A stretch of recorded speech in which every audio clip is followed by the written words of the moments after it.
So revising the agenda is necessary. Cheryl? Yes, even though I put it together, I missed the Summit for the Future. I asked, and I know some of you attended that WILF meeting. I would like to hear briefly what was decided at that Summit for the Future WILF International meeting.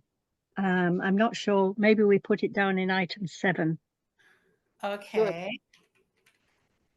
Item 7. It's the meeting, the UN meeting that will happen in September. Do you want it to go after Margot? Yes. Well, we have Margot. Yes. Squeeze it after Margot. Okay. And then I sent out something. Geez, I don't know. I sent out something today about the women's, about the two Yes. organizations. You're in 5(6). Oh, okay. Good enough. Okay. So I'll put after Margot, we'll put the Summit of the Future. I think it's Summit for the Future. Yeah. So the Summit for the Future will come right before the item 2 on the agenda for women, money, and democracy. Right. Okay. Fine. Thank you. Any other revisions? Okay. So is Hiroshima is on? I've Actually, I did not put that. Where would you like to put that? That should go actually in 5A1. Okay. That's continue to press for disarmament. Yes, I think highlighting Hiroshima and Nagasaki is part of that. Yeah. Okay. My oversight for not mentioning it. Okay. So let's see. Okay. I think that might be it for changes to the agenda. And then we have Carol Gold. Yes. Goy, like boy. Yes. Burn, Goy burn. Goldburn. Okay. Goy Well, burn. welcome. Thank you. So could you tell us a little bit about yourself and introduce us to you? Oh yeah, I live here in Fresno, California. Okay. Pretty new to WILF. I think this is my 2nd year. And I out here with this branch, I don't know, probably 2 months ago now, 3 months ago, I volunteered to take over the Disarm Committee. Oh. Of Fresno. Yes. So I'm on a pretty steep learning curve. Okay. Yeah. Great. I don't know. There's a lot going on, but I don't want to take up too much time. But probably the most recent thing is we're making appointments with our 2 senators to deliver a letter that, shares why we're disappointed in their vote for the what was it? These numbers, HR 2670. That's now law, the National Defense Authorization Act. Yeah. So both of them voted for it, and it's like, why? So that's probably the most recent thing we have on our plate. Oh, okay. Yeah. Could you tell me what branch you're from? Fresno. Fresno. Oh, great. California. One of the many branches in northern Central California. Yes, Central California. Yeah. Well, welcome.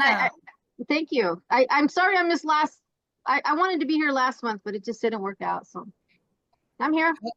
We have 2 per month. So I know. Yeah.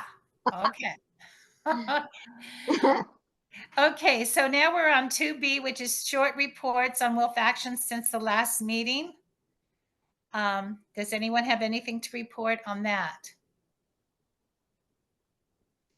Usually not, because the agenda covers so much already. Okay, so we're approval of the disarm meeting minutes of the 30th of June. Are there any more changes? Cheryl's put it out twice or 3 times. Yeah. Well, your notes. I took your notes. I considered that R0 Then I sent R1 yesterday, generated 4 very small corrections, which I sent you all half an hour ago. I believe they're a good representation of what was discussed. I approve. I read them and approve. Robin. Oh, great. Okay. I So, if second. okay, then no objections, then they're approved as last sent out. Great. R2. R2, yeah. Okay, now we're into hot topics. 15 minutes is allocated for this. Gaza-Israel war.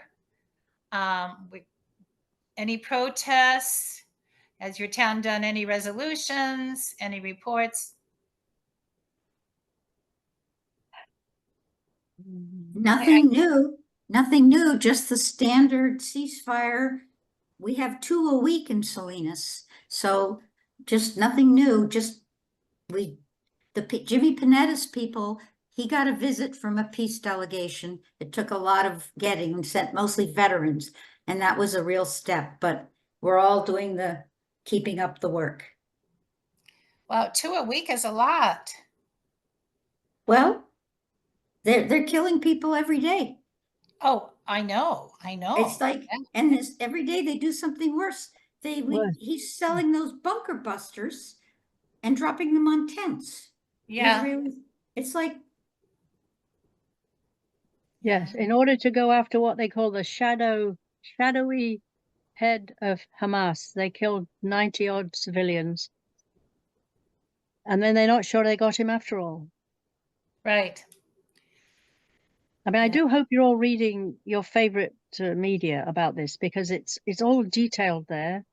And the fact, I know somebody complained that there's been an investigation on what happened on October the 7th. And the Israelis have now admitted, and it's there in the major media. Somebody said, oh, the major media will never say this, but they do. The IDF had a general who ordered a certain building to be attacked that contained Israeli people, and they were killed by their own people.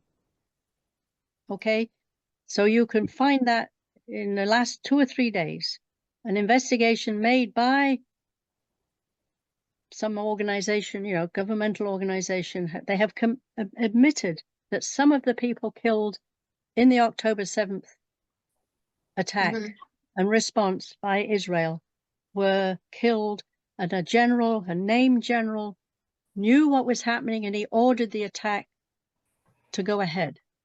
Oh my God. No, I missed that. Yes. How many were killed in that building? 10, 20, something like that. So Yeah, they'll still say there's over 1,000, of course. Right, Wow. right. But the fact is that, so it was there was some he knowingly. Yeah, it's sickening. Yeah. Yeah. So this is, so every day, as I say, I do hope it's upsetting, but it's necessary for you all to know what's going on. And Well, Ralph Nader had said a long time ago that that the Israelis killed a lot of their own people, and also that women were ignored. Some women had specified there would be something happening, and these women were ignored. this was a long time. I read that twice. Yeah. Yes, these were not just women; these were actually paid staff, IDF staff. That was their job. Yeah. Their job was to monitor with cameras that they were watching, and they could see that something unusual was going on, and they reported it, and they were ignored. They reported it. Excuse for a war. Mm-hmm. So, as I say, please just keep track of all this. Use this kind of information when you do approach your congressperson and ask them not to send any more weapons, that we need a ceasefire. Okay, this is the kind of. Thank you. Will do. Okay, the Ukraine war grinds on. What can we do about a ceasefire? Did you send a letter demanding a ceasefire?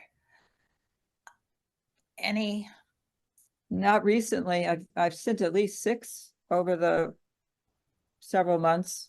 9 months now, 10 months. How long has it been? It's more than that. 2 years. Ukraine, yeah, Yeah. it's 2.5 years. So, again,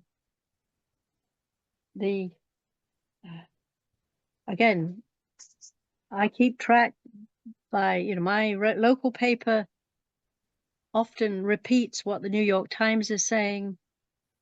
And then I watch the BBC website, which keeps up to date. They were talking about Crimea. There are missiles now that the Ukrainians may fire into Crimea.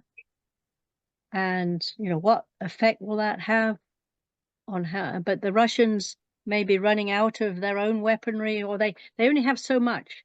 So one of the ploys right now, one of the strategies of the Ukrainian forces is to make the Russians concentrate their response in one area so the Ukrainians can take advantage in another area.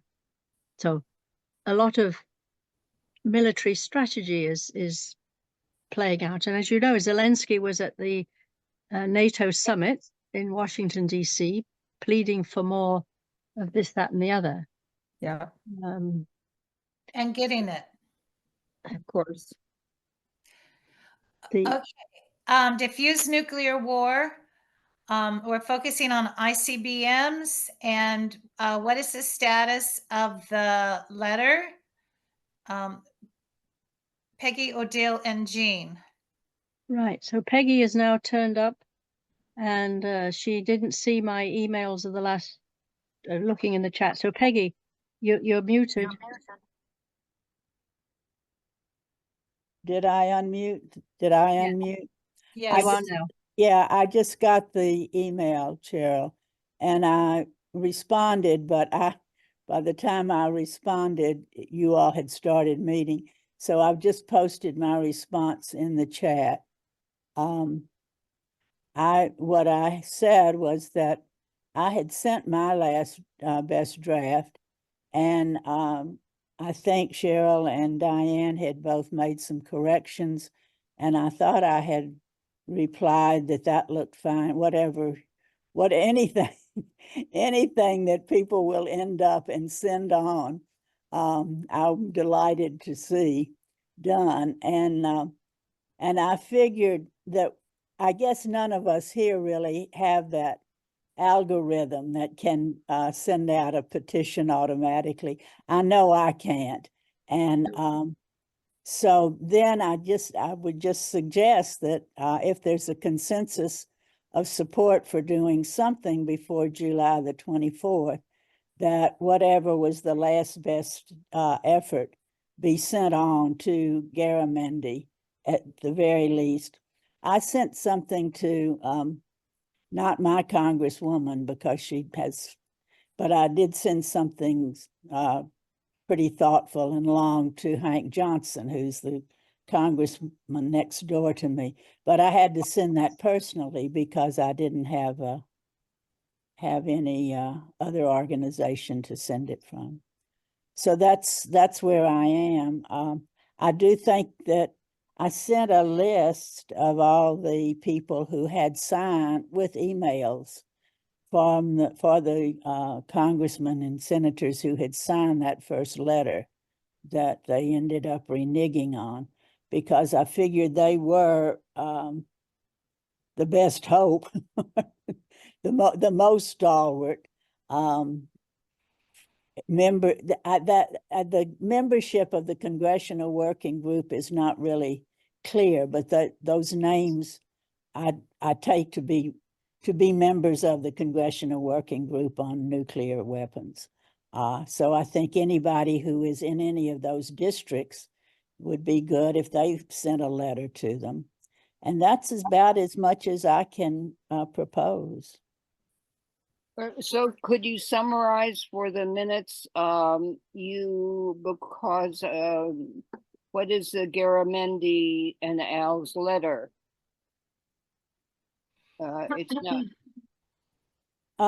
Garamendi and Merkley, Markey, and I don't know the other congressman. It begins with a B. Byer, What? Senator Byer. Byer. They actually, Cheryl, in your last note, you mentioned something that I haven't seen, so maybe you want to pick up on that. Yes, why don't I try to bring this up to date? So you can't write directly to Congress people. You can't, you cannot find their email addresses. Okay. They've taken that away. You have to write to them through each website. Often you can only write to them if you're a constituent. Yes, we know all that. So what I did just earlier yesterday, searched on that caucus, and there are actually 4 staff members mentioned in a website who are the staff members for that caucus. And you asked for a letterhead. Okay, so we have an old letterhead for the Disarm Committee. I've asked Darian permission to update it because it's 4 years old. So I'm presuming Darian will give me permission to update the letterhead that says it's a disarm letter and it comes from WILPF US. It's all very fancy and good looking and official. And that we put what essentially is your petition with a paragraph ahead of it into that. And we send that to those 4 staff members. Excellent. Because they have email addresses. And we asked them to distribute it to the 36 members who are listed as members of the caucus. It's called a caucus. It's also called a working group. Caucus, And what caucus? it's called the Well, it's just all I've seen is Congressional Working Group on nuclear weapons and nuclear arms control. and arms control. Yeah. Right. Okay. And they have been existed since 2021. And Garamendi sent a letter before the review of the overrun of cost of the Sentinel program to Secretary of Defense Austin. Okay. And so then he was very disappointed with the result. He said we shouldn't essentially do the Sentinel program, but he didn't say to abolish the ICBMs. So the point of our response is, but we also want to abolish the damn things.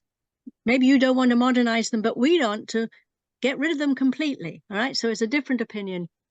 And then on the Secretary of Defense response came out on the 9th. On the 6th, Garamendi responded on the 9th, which I've sent to Peggy, saying how disappointed they were, although he did send them back in their process. So he's allowing the thing to go ahead, but they, they haven't got as much permission as they used to have. So we want to tell the committee.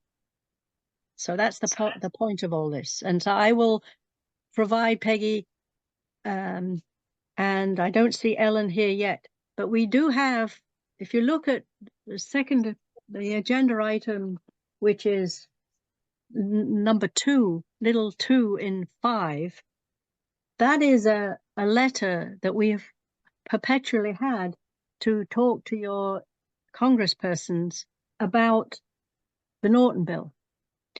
So what we have to do is we have to get Ellen to generate another similar item that will allow people to write about the ICBMs.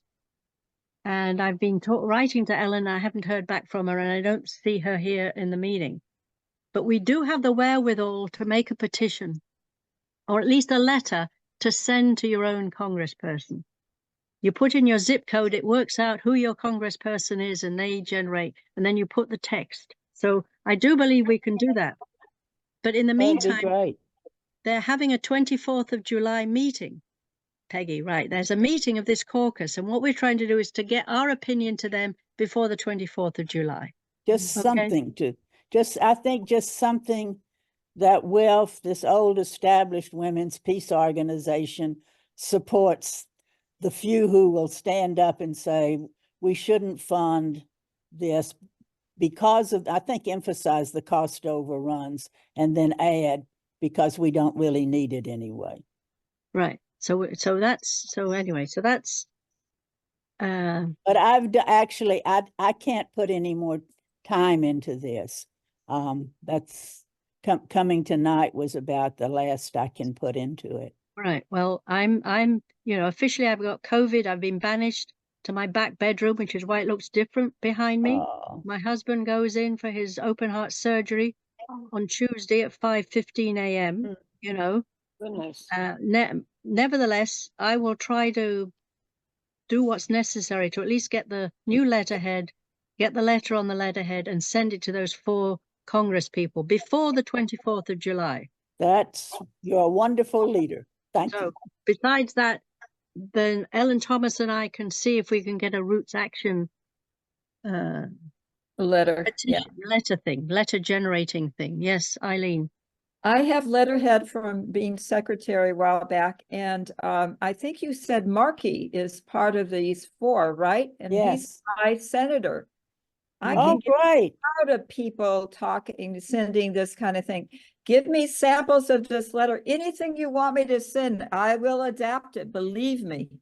Okay. To make it So- look like it's 5 different people, and I'll make sure 3 other people do the same. Okay. All right. Thank Yeah, you. I think it should go out on the branches listserv and ideally have a e-alert too. Nancy has her hand raised. Welcome, Nancy. Go ahead. Unmute. My rep is Garamendi. Oh, Hot give him a dog. kiss. So send me what you would like me to send him. I just sent Representative Mike Thompson a letter, and I got a letter back from him, which was basically he supports Israel and in the anyway, it was about Israel and Gaza. But I often go to Garamendi's office, so send me the letter and I'll deliver it. I'll hand deliver it. Thank you. Yeah. The 24th of Now that's July an idea. is the initial deadline. Right. Okay. Nancy, how do you get into their office? We can't even walk into the building, for heaven's sakes. Or I call them up and I've been there before. I don't know. I mean, I haven't been there lately. It may be a problem now, but I've been there before. Okay. Okay, follow up. Carol? Yeah, I just want to make sure I understand what are you talking about something different than what's already on the rootsaction.org about tell your senators and reps to advocate for the elimination of ICBMs? Is that the same thing or is that different? Who did that one? Is that This is rootsaction.org. Yeah, is it diffuse nuclear war? No, it's to advocate for the elimination of ICBMs. Who is the sponsor? Well, it says more than 60 organizations issued a joint statement calling for the elimination of ICBMs. Okay. Claire Foley. Yeah, So that's fabulous. Would you please put that URL in the chat? yes. Whether we're in, I don't know if, Roots Action has probably 250 different petitions. Okay. Yeah, they do. I'm listening, and so I was wondering if Thank you what for you're pointing doing out. is different than this, and it Yes, doesn't it is. sound It's a little different a because little different. Okay. we're responding to this caucus led by Garamendi and some other Okay. people, which is, I'm going to do all that by the 24th. Where they're meeting on July the 24th, I suppose they're meeting in a meeting room somewhere on Capitol Hill. That's when Netanyahu is supposed to be there speaking. Yeah, it is the same day. Oh, boy. Well, but then they'll be there, right? I mean, so, okay. So I think we've got enough information on that. Good. You had a report on the webinar? the Yes, 1st so I July? just wanted to say that was the webinar on the 1st of July. I thought was an excellent webinar, and I will be sending you all the link to the recording. Sharon, a professor from the American University called Sharon Weiner, gave us the view from DC. Okay, and she has, you know, an overview, very knowledgeable overview. One of the things she pointed out was this, the supposed response that we are responding to China and Russia to make our new weapons and to increase our weapons is totally false. Our policy is very consistent. We've always, for decades, intended to have our nuclear posture is always intended to be, let's have more weapons, let's modernize our weapons. It's nothing to do with Russia and China. Okay, that's the policy. It's been the policy. It's been directed by the DoD and the DOE. And So- the nuclear energy and weapons business. That's right. And so she talked about deterrence, the philosophy of deterrence, which is what our NNSA and everybody tries to say.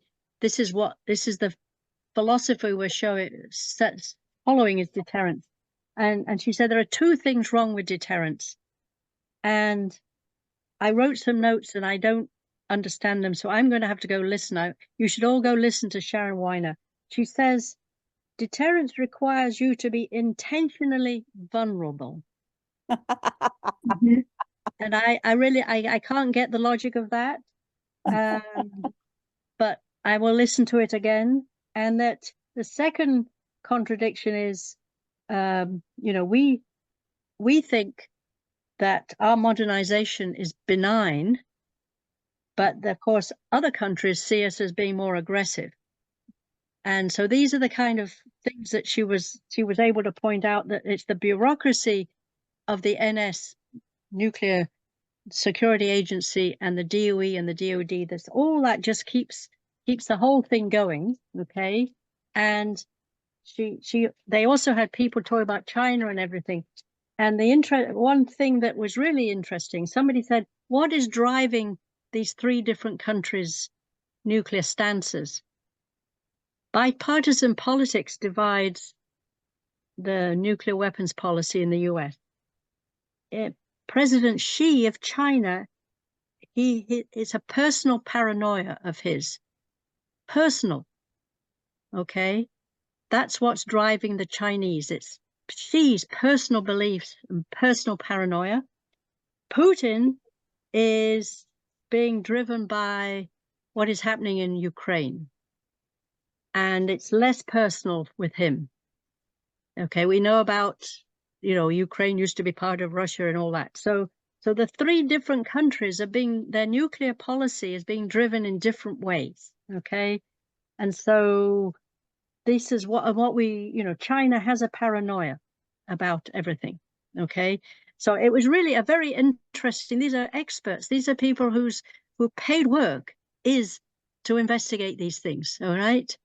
Often when we go to hear talks, you know, we are listening to volunteers from other organizations, but these are the real experts. And so I do recommend, when I send you the link to the recording, that you go listen to it. Okay. So that's, you know, anyway, that's what I wanted to tell you about that particular thing. Thank you. So Margot has her hand raised. Margot? Yes, I just want to keep this very brief. I just, at some appropriate time, I'd be glad to explain what I think that expert was saying, who was giving the view from Washington about deterrence. I don't want to take time to do it now, but I just wanted to offer to do it at some appropriate time, Cheryl. I could explain how I read that.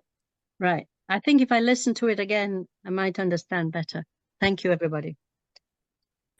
Okay, so we're on to the next thing, which is continue to press for disarmament.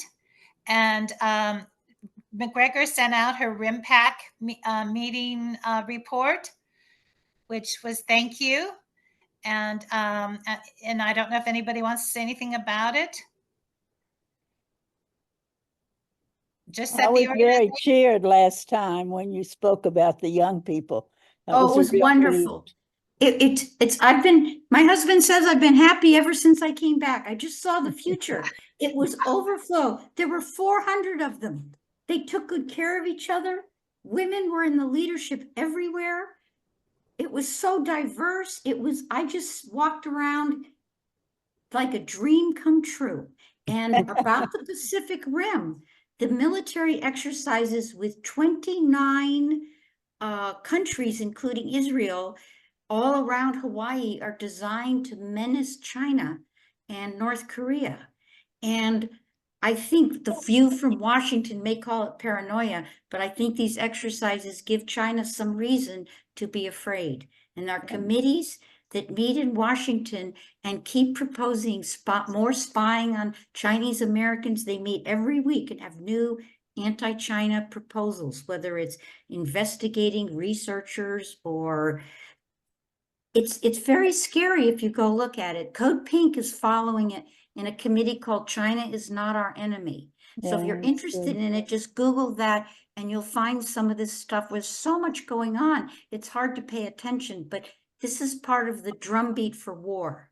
It is. And I don't think people that are being threatened should be called paranoid when they're scared. Good point. Agreed. Right. Okay. Next is report from Cheryl and me on No to NATO Summit, Counter Summit. And she has the link for the videos and the agenda. Cheryl? I can give, a very quick rundown. So the Counter Summit was all day on the 6th in a church in DC. And it was streamed. Some of you could have watched it at the time. There were 3 panels. There was a woman, German member of the Bundestag. She's a member of parliament for Germany. She gave a very, very good review of all the bad things about NATO. I'm just let me just read you. They had lots of handouts, and this is their this organization, No NATO, Yes Peace, their description of what NATO is. NATO is an unelected and unaccountable institution without any democratic or transparent procedures amongst its members, an institution that drives military spending and arms races, opposes negotiations, escalates conflicts, heightens tensions, and increases the risk of nuclear war. So we had 3 panels. We heard about what NATO does in Asia, in Africa, in the Americas, and in Europe. We heard about the wars that it has instigated and helped escalate.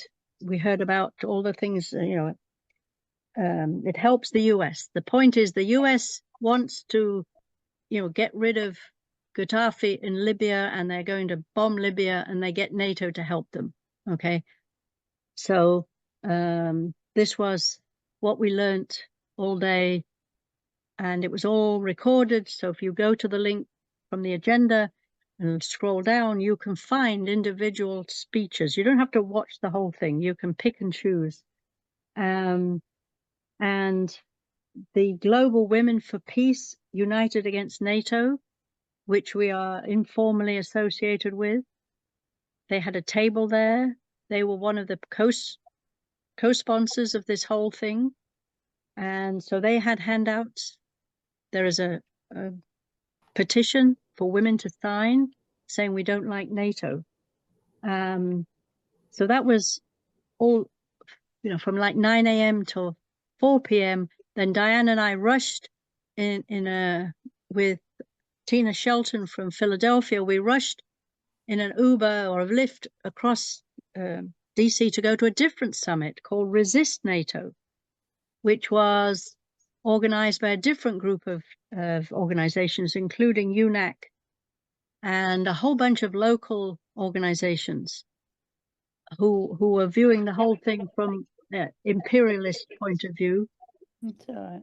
And again, that was very full of young people, as McGregor noted from the RIMPAC. There was a strong Philippine organization there. And so again, I learned about troubles in Puerto Rico and in the Philippines. We didn't stay for the whole of their 4 hours. But then the next day was the rally, but the rally was preceded by a march. And the Resist NATO people marched from one part of Washington to Lafayette Square. Lafayette Square is on one side of the White House. And our group had set up a stage with a sound system, and it was 96F, and they had a list of speakers. Any organization that had given at least $1,000, which we had, to become a partner, got a 5-minute spot on that stage. And that's where Diane and I gave our 5-minute spot. Yeah. And again, if you go to the agenda and you look at that and you go 1 hour and 52 minutes, if you don't want to have to listen to everybody else, I try to emphasize the point of view about the effect of war on women and children, or women and girls, actually, because to my mind, WILPF has always concentrated on that point of view. So you can see what I managed to say. It was live streamed. I know that some of you were listening because you sent me remarks afterwards. But the Resist NATO people marched in, they had their own speech, then they came over and they joined us for about an hour. Okay, so we had a large audience because there was probably several hundred of them representing different groups that had come together for Resist NATO. We were no NATO, they were Resist NATO. So we did have a big audience for a while, but by the time we got to speak, because we were towards the end of the 2 hours of speeches, they were all gone. But nevertheless, we carried on. And so then, so that was, anyway, it was very interesting. Everything's recorded, everything's on that website. And I bought David Swanson and Medea have written a book all about NATO, which explains the wars that NATO has been party to, Afghanistan and Libya and Bosnia, and so lots of good reasons in that to say no to NATO. And the last I'll talk about the lobbying in a different section of the agenda, but on the 10th of July I was working with Tamara Lawrence, who you all know, who's from WILPF Canada, trying to work out where we should go to intercept the delegates driving into the official summit, right? Why have it that weekend? Because on the Tuesday, people were they were going to have their official NATO summit celebrating 75 years. So she identified a corner. They surrounded the convention center and the Marriott Hotel with these tall fences that actually went across the streets, and they had gates.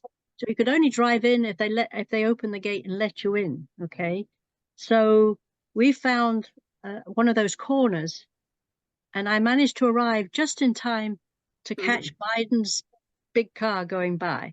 Oh, and good. so I was very proud of myself, because that's my 4th attempt to intercept Biden, and I've been successful 3 times.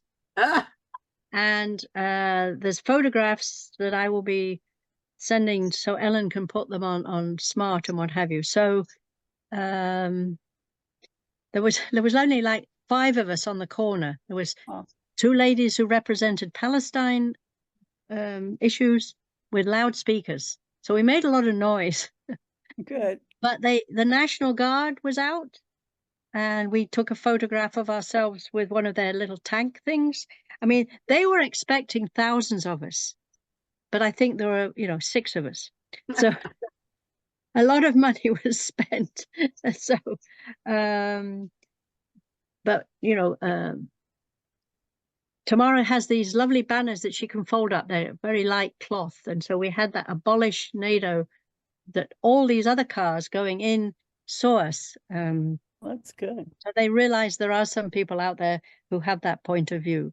So that I think a quick question. You say a light banner. What is it made out of? I'm curious. Yeah. Polyethylene, polystyrene. No, the same as a dress might be made of. Whatever that. Okay. A light a silky dress.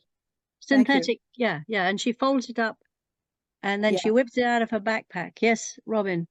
Yeah, so I had several feelings about the Saturday meeting. One was, of course, there are no name tags for anyone. So that wonderful woman who gave the opening speech, who I had never heard of before, and finally I found out who she is. I think you referred to her. She was excellent.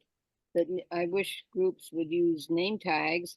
And secondly, the camera person never pivoted the camera to let us see were there a lot of people there or not, or how big was this group, or someone could have just said, welcome, it looks like we're 60 people or 80, whatever, Mhm. you know. And so, but I'm just saying all this to say, were you disappointed at the turnout of the us activists?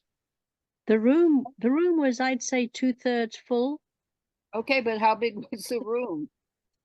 not very big. They It- had 115 that registered and they had walk-ins. So throughout the day, I say there typically were about 70 people, something like that. But we'd been aware, or not, several people that had been on the initial calls for all the time. David Swanson sent out so many times. Every time he got a new number of who was coming, he sent it out. So like the week before, I think it was down to 70 or something or less. And then like every day it got more and more. And then finally it was up to 115 or 20 or something like that. And then there were walk-ins. Thank you all for going. Yeah. Well, I live here and I believe in it. So And yeah. the other thing to say is that I was able to stay in Diane's house. Thank you very much, Diane. And we even used one of her housemates to get us into the city in his car sometimes. And Diane has this place where she parks. It's a block from the White House.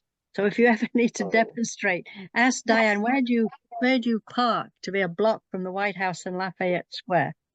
And while we were there, we greeted the man who continues the ongoing demonstration that Ellen Thomas staffed for 18 years. Wow. So we greeted him. He's looking forward to seeing Ellen in August.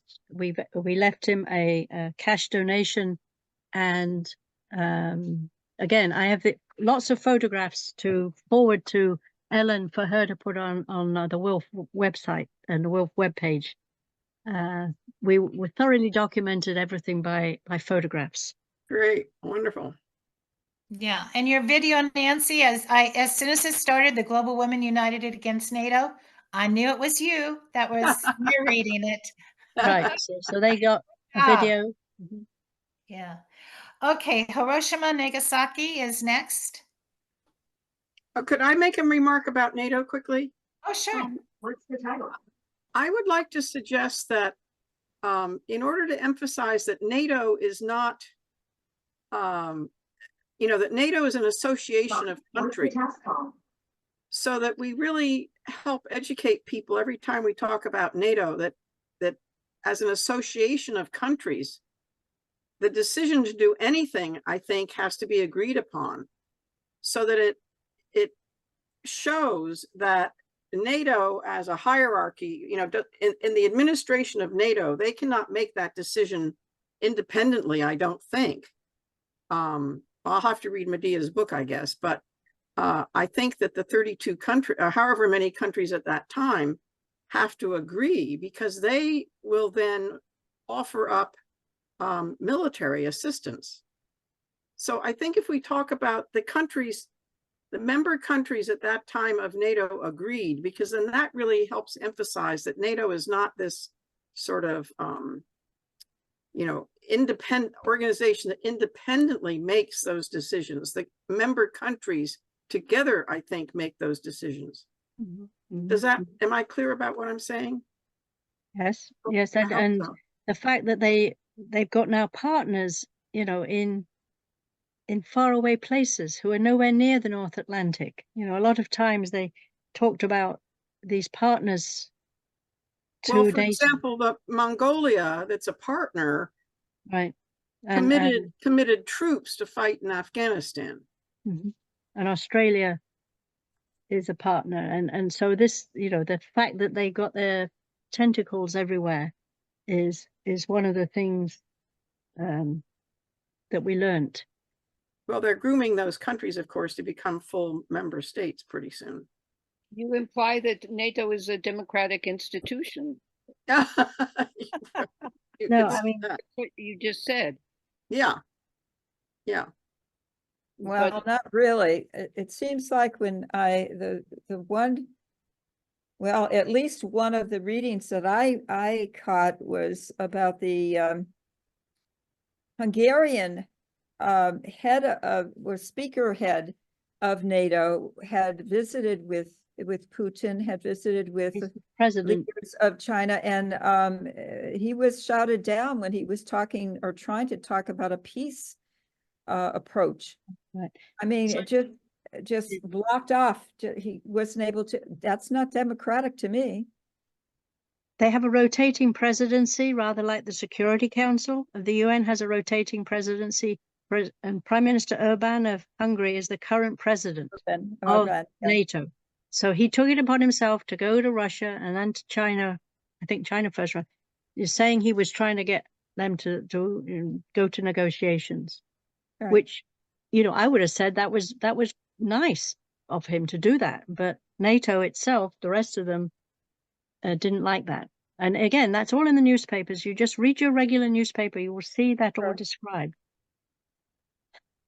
So I'm sorry to So take much so of the long. democratic system is the point I was trying to respond to. It's It's all like about war to me. And I was reading about the 5 nations who are surveying and keeping secrets from all the others. And they've been doing this for years because of the British and us working on World War II espionage that expanded to China and Australia and maybe Norway, Finland. No, Norway, Finland are 3rd levels. All I'm trying to say is that they're not democratic even within on other levels, because not every country within NATO is equal. So I'm not taking all the minutes on this. I hope. right. Oh, Yeah, it's we're not way over necessary. time. you Way have a over time. recording. You'll have a recording to listen to if you want, Robin. But you. Yeah, but should McGregor, thank I- you. I saw it. But wait a minute, do I have to watch the recording and put in all this discussion because it's No. so many different points of view? Okay. Yeah. Okay. Hiroshima, Nagasaki wanted to be mentioned. Right. So Robin, I mean, my opinion is there are branches that are virtually the only thing they do all year is to commemorate the Hiroshima and Nagasaki bombings. And I think they do that without any pushing from us. But Okay, but does Robin, it, you're of a different opinion. well, I'm wondering whether the people on this call who are in branches, are your branches doing something? We all Fresno are Cheryl's is. shaking her head, and Gloria has been waving her hand for a while, and then she even raised her hand on the computer hand. So Gloria, why don't you speak? Unmute. Okay, there. Okay, well, you know, I'm in communications, the arts and culture, and our new CCS group. Well, we have this group called Planet Zoom Players, and we have a satire called Rock the Nuclear Clock. And we have recently fully animated it. So I'm going to put out an announcement about a week before Hiroshima Day. It's on YouTube. It's already had hundreds of views on the old version, but now the new version doesn't have that many. And I will share the link to it as soon as I stop talking, but I can't do all of that at once. It's only like 13.5 minutes long. It's a futurist quiz show where the contestants rock the nuclear clock in order to decide, you know, the nations have agreed, whoever wins this show that's broadcast from the moon, they will, you know, once someone answers it correctly, they'll disarm. And it's got a lot of funny stuff in it. And it has a little creature called Strangelove who comes down, you know, when they want to sing instead of, they don't have the answer, but they want to sing. Oh, and Shilpa's in it. Shilpa Pandey is one of the characters. So So when do we get this? as soon as when I quit talking, I'm gonna find the link and you can look at it. But So, then this is okay. So if we want to encourage branches to at least do something on the 6th and the 9th or between them, then they should, you should make this available so we can send Yeah. it as an Well, e-alert. The and I did, e-news, I'm sorry, I did give it to the nuclear resistor. I don't know if you're familiar with them. They're based in Yeah. Tucson. Yeah, right, good, they but that, helped on the project and but we want our branches to do this. I've been asked to speak Yeah, at the Santa okay. Cruz branch, for example. Santa Cruz always has a commemoration. They've asked me to speak, and I will. Santa Cruz is, an hour and a half from me. So I know Monterey always does something. And I think Carol was about to tell us that, Yeah, they do 2 commemorations here at Fresno State. right. So, and we had to submit something to e-news, which we did. But we dealt with what we'd done at the NATO summit, counter summit. So I think again we can depend on our. What I would like them to do, of course, is to link the commemoration with the need to abolish nuclear weapons. I think most of them Yeah, do that. yeah, and yeah, we are same thing, that this letter that we're taking to our 2 senators, we're going to be passing this out. It's not part of the program. It's not going to be mentioned during anyone's speeches, but we're going to be making copies of this letter because that's what this letter asks and talks about, to get rid of nuclear weapons. Okay, could you define the letter a little bit more for the notes? It's the letter to Senator Butler, Alfonso Butler, and Alex Padilla. The California senators. Yeah, the 2 California.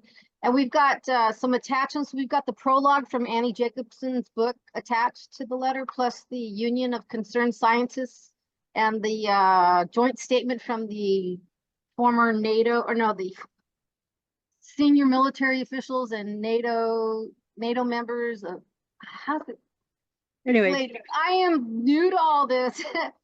Let's see. So this is what they're doing even before Politicians in 8th. NATO states. Yes. Right. So those 2 statements. Yeah. So at American University in 2 days, on July 16th, they're showing the film Silent Fallout. And it's about this person who noticed that there were problems. This is in the United States, and he took teeth of children, and and so it's about the radioactivity that had spread all over.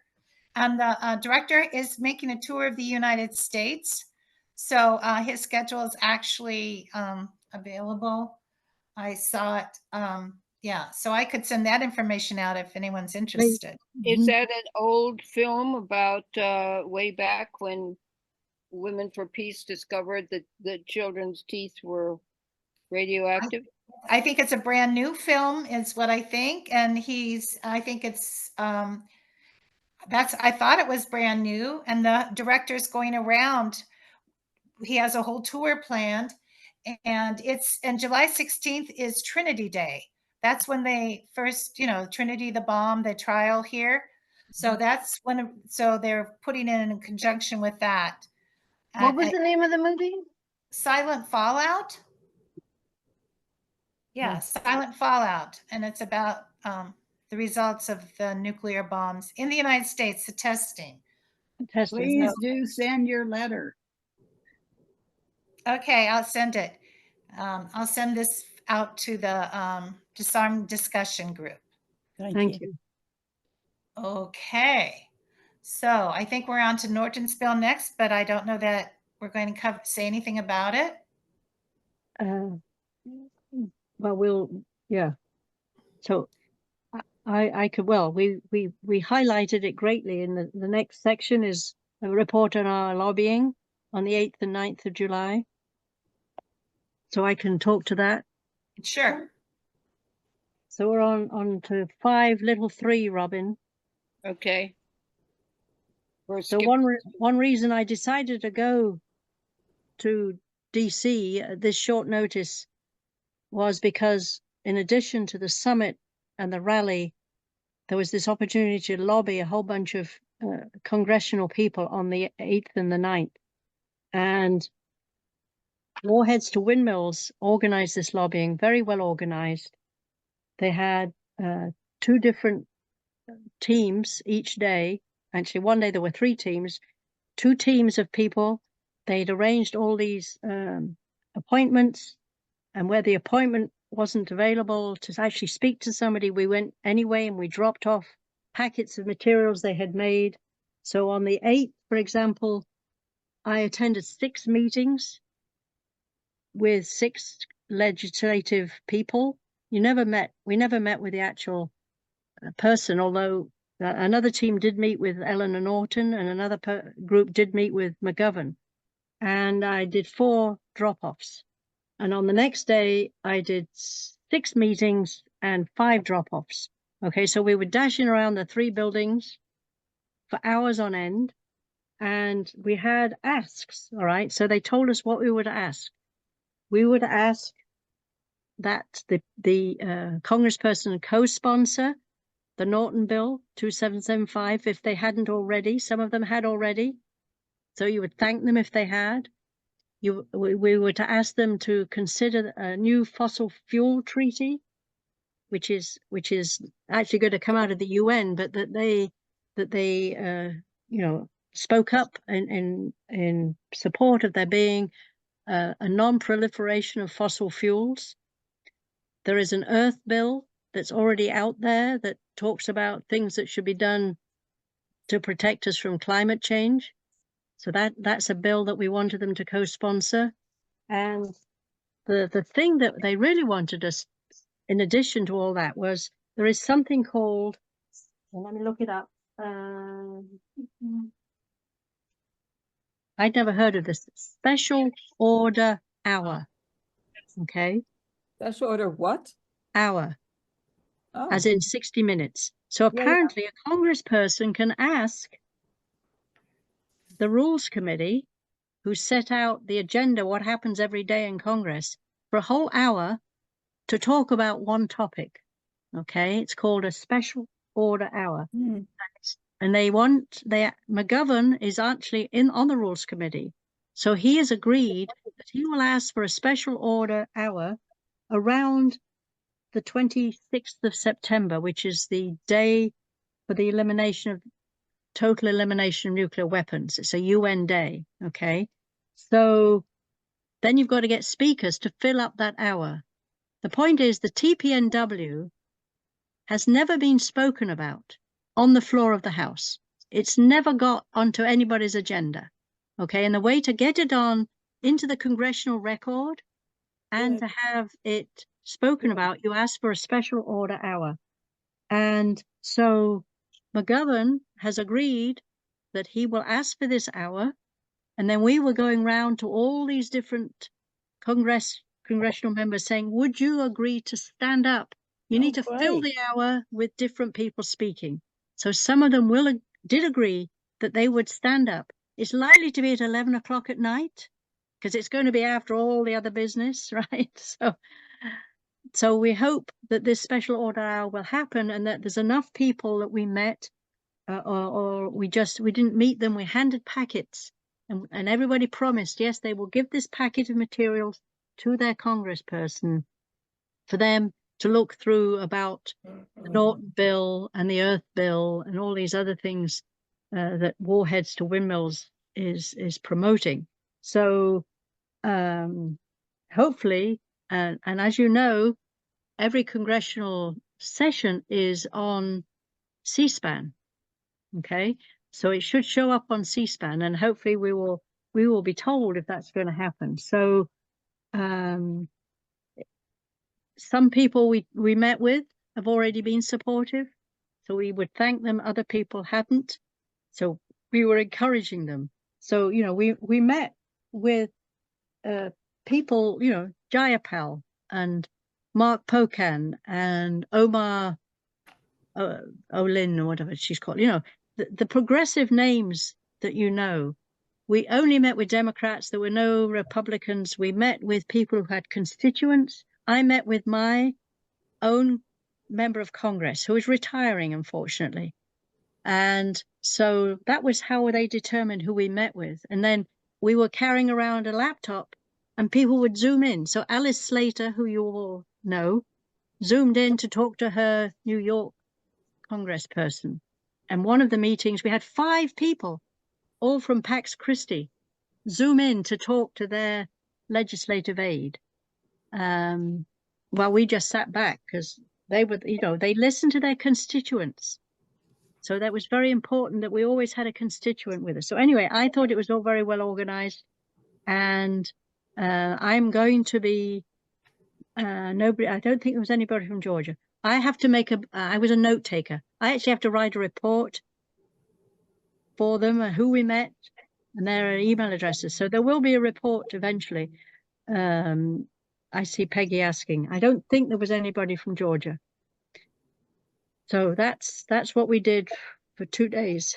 Yeah, Gloria has her hand raised, and then Robin, and then Eileen. Thank you. Gloria. Well, you answered some of it. I was going to say, how do you know the outcome of those lobbying sessions? And you just went into that. So thank you for doing all that. Okay, Robin? Yeah, so I took part in that. I got in on the Zoom call with a aide to Becca Ballant, our one representative, and there was Timon and Vicky and doing their good things. So yeah, it was fun. Yeah. Okay, Eileen? Yeah, I didn't have to because with Vicky and Timon there, he covered Markey in Massachusetts. That was pretty cool. When you do something like that and it hits C-SPAN, does that affect the other legislators who weren't around at 11 p.m.?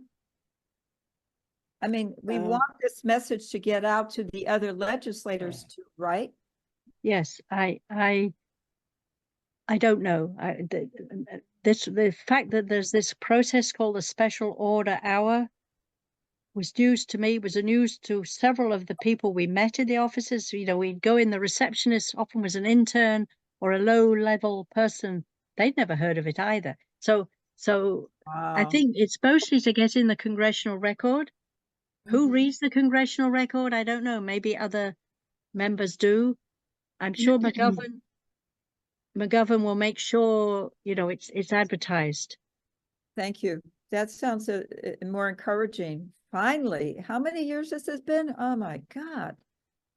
So yeah, the Norton bill, the TPNW, never been mentioned.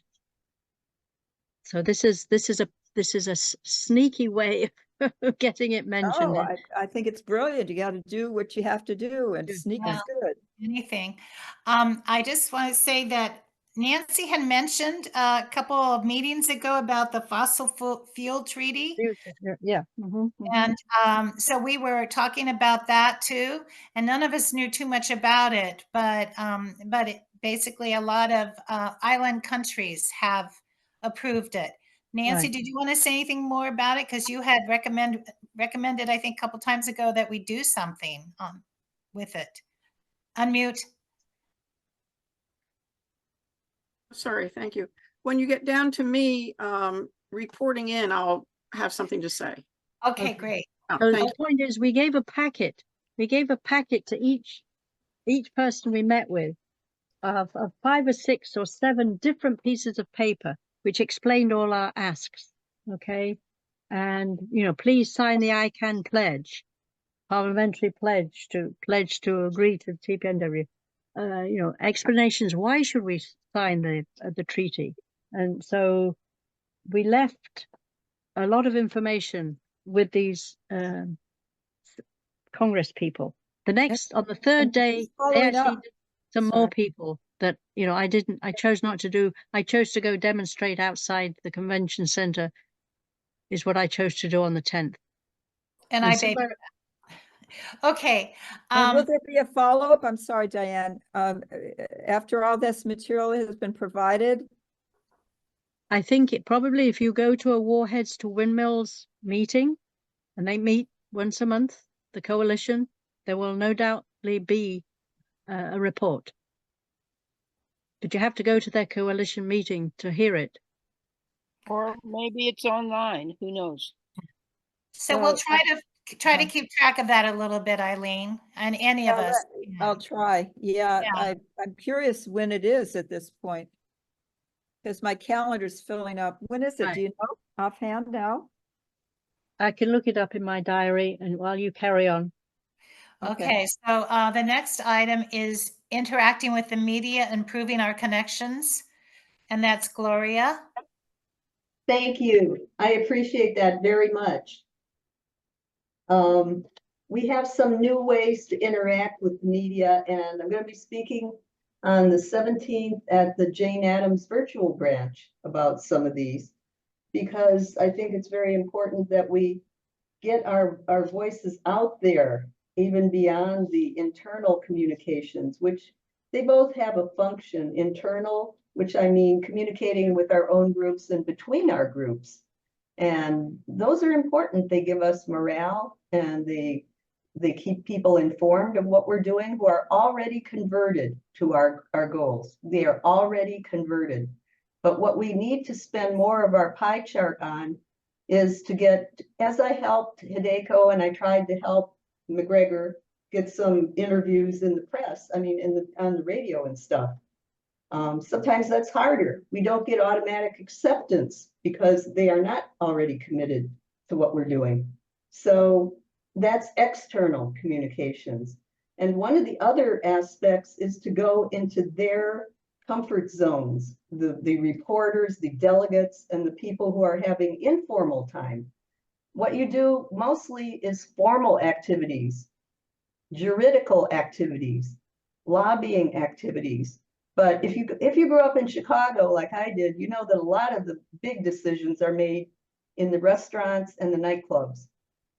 A lot of important stuff gets done there. And instead of going only to the big squares, you know, you can do street theater right in front of the most popular restaurant of the press corps. I was just talking to Patrizia Sterpetti from Italia today. She was writing about a new thing they're going to do. I think it's on the 24th of July in Strasbourg.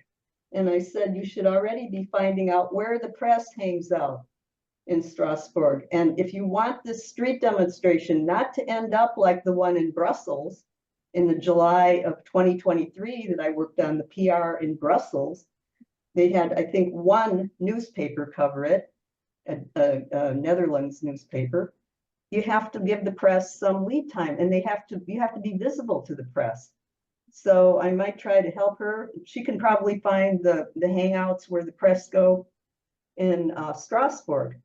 And I already put out some stuff to disarm, like for the New York thing that you're doing, that we got a big call out from Kathy Kelly, who, by the way, is also from Chicago. And she wanted us to try, she said, we need extraordinary new methods. Well, these are maybe not extraordinary, but they're new methods. And this is standard stuff, folks, for reporters. You go where they are. They know how to avoid you, the street crazies, as they might call you. They do. All of us, we're street crazies to them. So you need to go to where they're having their expensive cocktails and just schmooze. You can either do street theater outside on the sidewalk, or you can have hidden shirts that you reveal at some point. It's nothing that breaks the law, and they won't arrest you probably. It does take a bit more courage in a way to go in alone and do one of these things. So I'm all for it, and I would give everyone moral support. And if I could get the money and go to one of these we're far from it here in Arizona. It's not in my my crystal ball that I'll be going to Washington, D.C. or New York. But you don't have to go to be the strategist. And I'm happy to spend hours and hours looking up these places. And it's not hidden information. For the tourists, they will tell you where the reporters like to be, where the UN delegates like to be, and in their off hours. You can leaflet in those places. There are ever so many things we can do. And they're all new things that have not been tried. So I'm just trying to give you my elevator speech, and that's pretty much it. Okay, thanks, Gloria. Okay, Cheryl and then Eileen. I think Eileen was before me. Oh, Are you okay. I'm gonna have to are you learn how talking to do this that. report? Thank you. I thought since COVID, there's been a lot more virtual stuff for news people. I can't picture how I'm even going to find out where my local news people hang out. Oh, I told you how. I just sent 2 posts today.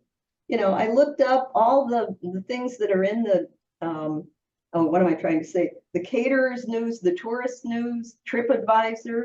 They will put out a list of top 10 reporters' restaurants. You want to meet a reporter? Hey, that's fun if you're going to New York. Where do you go? The Lambs Club. You go to the Overseas Press Club. It's in a certain hotel. These are public restaurants. And you know, there's nothing keeping us out. It's not a hardship to go to a restaurant. And a lot of people No, don't, you know. But why would they even be in a restaurant if they're doing most of their work virtually? What I think what we don't understand is, as I said earlier, in Chicago, a lot of important things are done in the informal spaces. It's a new concept, but it's true. They do their formal stuff and then they hang out with their cabal. They go to these informal spaces and they get a lot done there. It's just not clocked in with clocking in time, you know. And they Right. don't Zoom. Okay. If you're in Chicago, you go to the Billy Goat Bar. They do about half their business in City Hall and the other half, we're having a little, some kind of storm activity, so I might get knocked off. But anyway, if you look it up, Billy Goat Tavern, Billy Goat Bar, it's where all of the City Hall hacks go, and half of the decisions in City Hall are made there. Thank you. That's it. Thanks. Okay, Cheryl. Yeah, so I took some of the stuff that Gloria had written and I made it into a more of a understandable set of sentences, and I sent it to Medea and David Swanson. David thought it was a fine idea, but I listed the bars where Gloria reckoned these people would be, but Diane and I are not the kind of people who go to bars, and we were not. Well, some of them are restaurants. I know, no, we're still, I'm just saying, Gloria makes it sound very easy, but it's not, okay? It is not easy to waltz into a bar and work out who's a reporter, who isn't, and find an excuse to talk to them. And then you have to have an elevator speech ready to talk to them. No, that isn't what I was saying. I guess it got buried in everything. No, you can go to some of these places and go in with no kind of a word on your shirt, you know, and then have a double thing. I know that idea, but I have to. Yeah, I have to go to the restroom, come out and unveil your NATO shirt. Yeah, but you know, I don't know that that's going to influence anybody. First of all, I have to, you know, the shirts were available, it turned out, but you know, parading around a bar in Washington with my No to NATO shirt. Well, I think you have a very middle class attitude. And reporters do not have a middle class attitude, because that's what they count on. They count on us being nice old ladies they aren't going to run into. I think it's a wonderful thing to keep in mind, but I think we need to go on. It's a class issue. It is a class issue. I think it's well, it's a trip, and some of us can do that, Gloria. Yeah, well, you know, I'd say build it out, get it out to all the groups. I didn't mean Cheryl had to do it personally. I mean that all the groups should know about this because, for instance, Code Pink is a young group. And they love to do stuff like this, but I don't think I do too. targeting. And at 85, I still do it from time to time, even though I can't do other good follow-up things. We're just different, you know. That's why I sent it to Medea. That's right. And I'm glad you did. She never answered. There'll be some Code Pink who. It's going to take numerous. It is a new idea, Gloria. Yes, I mean, it's going to take numerous that I did when I was young. That was a smart idea of invading the bars where the poobahs are hanging out and where the journalists are, and pulling Code Pink hasn't tried that yet, and I bet they'll try something like that now. And Yeah. now that, if they get the locations, there is a way to find out when they're having events there. There's a Yeah. way, you can ask. One of them even said, the one on the New York Reporter said, oh, and the New York Post had its holiday party last year. at Oh, yeah, Jim's great Corner. idea. Well, then you wait till It's a next great, December. it's definitely a new approach.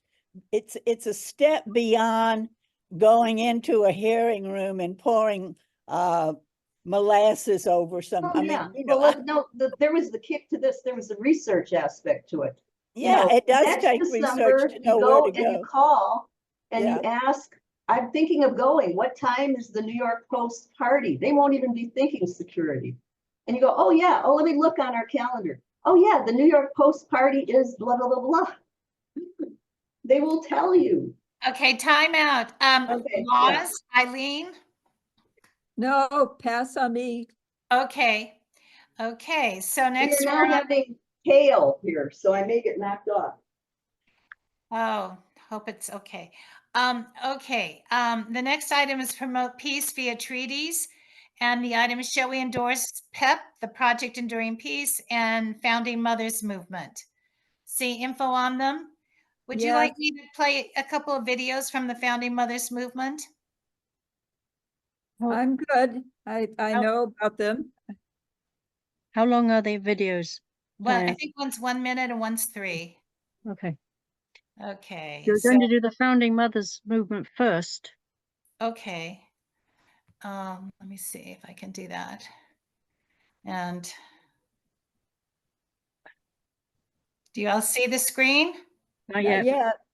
Not yet? Oh, no. You have to share it. I Takes a thought I while. did. Okay, let me see. Let me go back then. I thought I hit share. Because okay, cancel. Oh, okay, sorry. I'm not very good with this. So let me remind you that we did have a discussion last July about the PET project. We had a vote. Okay, here we go. Okay, well, this is PEP. So this is the website, and you can see that she has all these items: PEP home, about, rationale, mission statement, etc. So this is the PEP website. And then if I hopefully can get, do you see Founding Mothers now? Not yet. Oh, No? Oh, we're still in Okay. PEP. What I is skipped the that. request? What is the request of us? What do they want? Endorsing these two groups, Endorse. What does Mm-hmm. endorse mean? just support. You don't, they weren't asking for money or anything. So let me go back. I guess I have to share screen. PEP has not got a request for endorsements. Good. The Founding Mothers Movement has a request for you to send a delegate to a monthly meeting that they call Congress, which we would just call a meeting. Okay. And Diane is suggesting that we agree that we do that. Yes, that sounds reasonable. So here is the Founding Mothers Movement, and they have these thing called steps, which actually happen at the same time. You might think a step means we do this first and we do this second. It's a misunderstanding. It means all 4 things going on at once. Yeah, she corrected it. Anyway, let me play this. I think that you'll get it.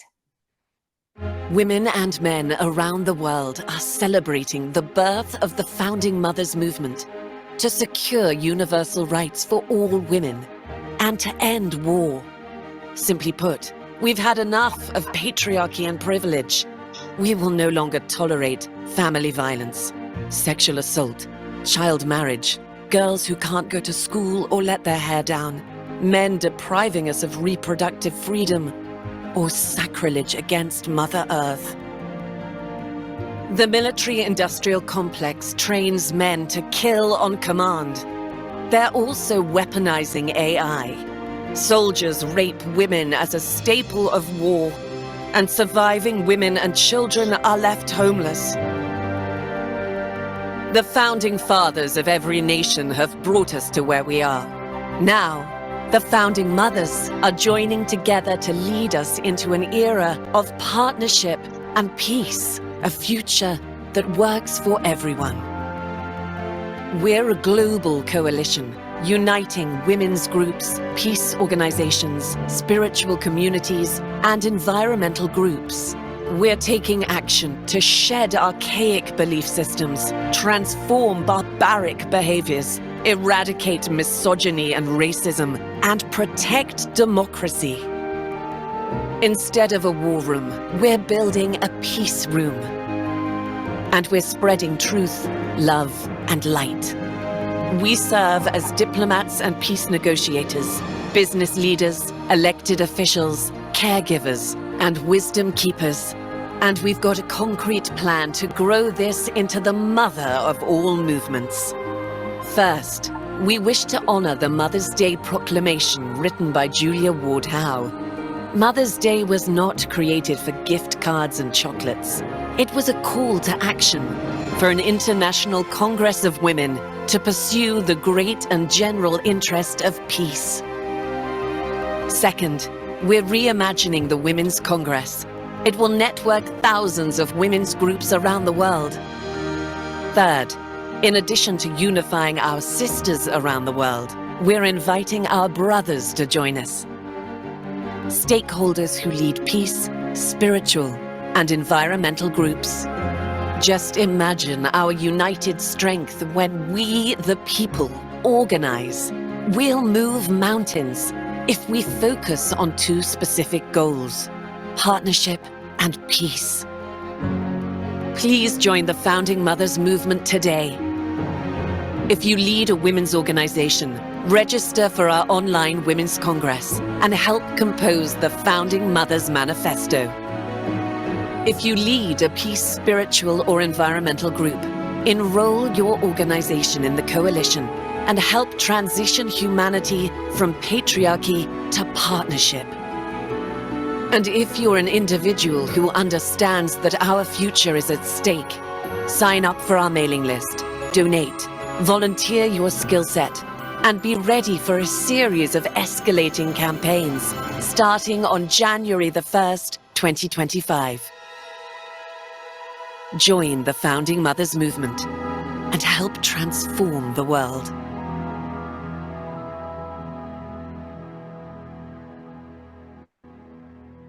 That's almost too wonderful.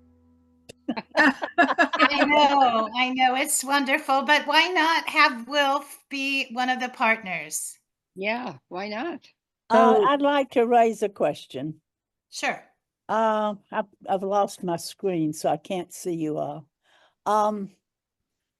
I would like to be sure that the intellect and ideology and money behind this is also supportive of making peace with China and Russia. I'm not sure that this might not, for me, somebody said earlier, when you're old, paranoia, you don't think you're paranoid. It has a little bit of Soros to me, but I don't know that. But that's why I'm raising the question. I myself, I wouldn't get involved, and because WILF does carry a lot of weight historically and globally, I'm concerned that those of you who are more responsible in relation to WILF are better informed than I am about whatever is behind this, because it looks pretty slick and pretty glib, and it reminds me of when I was young and Gloria Steinem was calling me. So that's all. I really, I that. Is it possible that you could explain the core reason within you regarding these two nations? I mean, any war, in my mind, is something I don't want. Heck, I don't want anything in the Middle East, because that's a hotbed for the use of nukes for a different reason. Well, actually, because Israel owns nukes. And yet you're focusing on China and No, I just raised that. I'd like to be sure that they aren't a very peaceful approach that is masking and distracting from the vestigial resistance to entering a war. I mean, we're on a march toward a war with China and Russia, and I'm concerned that this is a distraction from what is left of resistance to that. Well, has anyone checked out their website or their Yeah. sense of purpose? Right. So, yes, I agree. This is, very slick, and some of it is much too spiritual for me, but you can join two groups. One is women and children, and one is peace. Okay. But you don't, yeah, so it's all, to me, not specific enough, which is what I think Peg is worried about. So they're having these monthly meetings where supposedly the people attending that are going to edit a manifesto. Okay, you can see the beginning of a manifesto by going to their website, and maybe Diane, you could find that as you're already in their website. And Well, it's much too lovey-dovey. I don't know what to say. That well, yeah, it has a lot of what Laura calls woo-woo people. I mean, a lot of spiritual people. They're into a lot of different things, but she knows that she needs to get all the women in the, united and trying to get to do this. So she's very happy to have people that aren't in those, that just are for peace. So each group is going to be represented by somebody, a delegate who can go to the congresses, and I think WILPF should be registered as a partner and thereby be allowed a delegate to the Congress. It's a good, I don't see anything wrong. I don't, she didn't get into any specific countries or anything. It's just they don't want war. right, it's a very general approach at the moment, and to put together a video like that costs a lot of money. It's not Sure clear does. where the money's coming from. They do have the It's Peace volunteer. Pentagon. It's volunteer effort almost totally. Right, Yeah. but the Oracle Institute It's not having runs, much to do with it. right, but they run a bunch of retreats, yoga classes, which people pay for. So I don't know how that money that they collect from those kind of activities, any of that is brought over to help No, these it hasn't other been. ones. No, it hasn't Pardon? been. It hasn't been No. brought over. I'm pretty much, I've been to all the meetings from the initial time. So they have this different, if you go to the website, you'll see the different how it's organized, with a peace room in the very center. And then they want all the countries involved. So the president of WILPF Nigeria is a member of the peace room. So she's been on the calls, and I just think WILPF US should be involved. And there's another video too. That was the launch video. There's a 2030, the vision for 2030. They did another video too, which is, I think it's truly amazing. The website, the thought, what's been gone into it in this short amount of time. So, to me, it's she has this very ambitious goal, I'm on the Women's March email list, which started, you know, as Trump was inaugurated as president, and they could see all the things that we didn't like about, still don't like about Trump. And so they have spent years trying to get people out to march, and if they're lucky, they can get a few thousand women out to stand in front of the Supreme Court. I don't see this group doing all the things they say they want to do. You know, I thought, to me, they're not very practical. They're very ambitious. That doesn't mean we shouldn't, you know, send a delegate, especially if Diane's willing to be that delegate and influence the manifesto. All right. So I'm already in the peace room. I'm one of the 15 people in the peace room. Okay, there are 50 people. Okay. We would need somebody else willing to be somebody who would attend the monthly meetings. And I would suggest, Diane, I hope you have a good influence. And that I think so. I think I'm bringing a kind of rationality away from the woo-woos. I mean, anyway, but you know, I think I just admire somebody who's going for these things, you know. Well, and you're very open, and so I'm just very jaundiced, and I shouldn't guide these things, but I've raised my concerns, and they are my concerns. But at the same time, I do, I think you're a good influence, and maybe you can. But I would have have your nose out.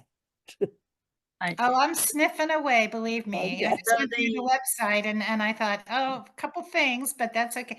The overall intention's so good, you know? We want to have women have more rights. And we Gotta want find out where the money is coming from. There hasn't been much money. I did send a donation of $1,000, but you know, and a couple people did. But there must be a lot of money there to make websites, to make videos like that. I know that she has wonderful volunteers. It's amazing. Oh, but volunteers don't do things like that. You have to pay people. You have to pay professionals to know how to edit with a wonderful voiceover. That was at least $100,000. No, well, it wasn't. It wasn't, Robin. But so I mean, I thought that's amazing because I think as well. I mean, it's so amazing work that they get by on so little. Yeah. Diane, is there a board? Is there a list of board members somewhere? There's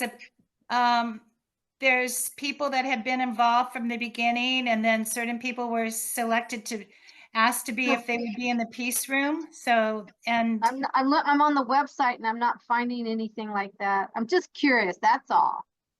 I think they're worried about security for people and things like that. That's been a discussion. So security, what sort of security? That people might go after somebody if they don't like what we're doing. McGregor has her hand up. Yep, McGregor. I want to say that I've been reading Ray Atchison's book, Smashing the Patriarchy, and we need to operate on trust. I know Diane very well, and I trust her judgment. I think I think that's the only way we can operate. Because even if we occasionally make a mistake, we'll be right more often than not. And a mistake of trust is better than a mistake of distrust. Because distrust and fear is what causes war. So I say we trust Diane. I say I trust her judgment, absolutely. And I know she's sniffing away. I am sniffing, but I think it's so well-meaning and just trying to do what we think is good. So Jean, go ahead. Unmute. Where did the initiative for this come from? What's the origin? What? Excuse me? Where did the initiative come from? Where is the origin? It's all from Laura George, but she is on amazing, like Evolutionary Leaders. I don't know if you've heard of that group. And so the people that have been involved, What do they stand for? What do they stand for? improving the world. But this is all very general. These are glittering generalities. I know. I agree with Cheryl that we need much more detail. Well, you aren't Well- getting it right now because this is where they are. You can go Detail, and these look are at spiral dynamics and the different paradigms and different ways to reach out and you know. Well, I think they're lucky that we are letting our wonderful WILF Diane Yes, be yes. in their peace room. So if you go look at, they already have like only six organizations that have already signed up to be partners on the peace group. Okay, none of them have I ever heard of. Okay, I invite you to go look at that page. It's called Step 2, and then it'll show you the partners. I invite you to look at the whole website. Right, the whole website. I've spent half an hour Yeah, and see digging how around. she has it planned. And the first Congress is this Saturday. So You're going. Oh yeah. Yeah. I've been to all the meetings and you know, I think it's I'm in favor of it. I mean, if somebody's trying to do something and make the world better, I'm in favor of it. So But we need a delegate. Aren't we over the time? Who's Diane? Doesn't she? Yeah, She well, I can't. think we wanted to vote on this, whether we're in favor of endorsing it, all asking, because this has to go, I would like to bring it to the board then and ask them to say that they'd like to be a partner. Although Okay, Disarm itself could be a partner, because as long as you have 25 minutes, it's okay. I vote that we endorse. I do Anyone? too, but how about separating? We've got PEP and Oh, we have that's the the yeah. We haven't others. discussed PEP yet. We're just discussing Founding Mothers Movement for the moment. I I endorse it. disagree. I don't see a problem. If we're not happy, we can back off. Exactly. I vote yes. Okay, so that was Founding Mothers. Cheryl, so you want to take a separate discussion of No, PEP? I want to see, is there anybody strongly against us becoming? It's called a I'll partner. go on record as abstaining. I will too. I will go on record. Who's the Okay, second one? and Eileen, are you abstaining? Eileen, yes, she's been on the membership committee promoting this, and I hope to meet her hopefully at your place, Robin. Is she coming up to Rochester? No, she's not. Well, She wanted to go, but she's not going. I get it. Okay. So, So if it's going to pass, then I would like to be registered as no, so there will at least be one no recorded. all right, I put you down as an abstain, but now you want to be I'll no. be a no, yeah. Okay. Okay. Eileen? I'm abstaining, Nancy.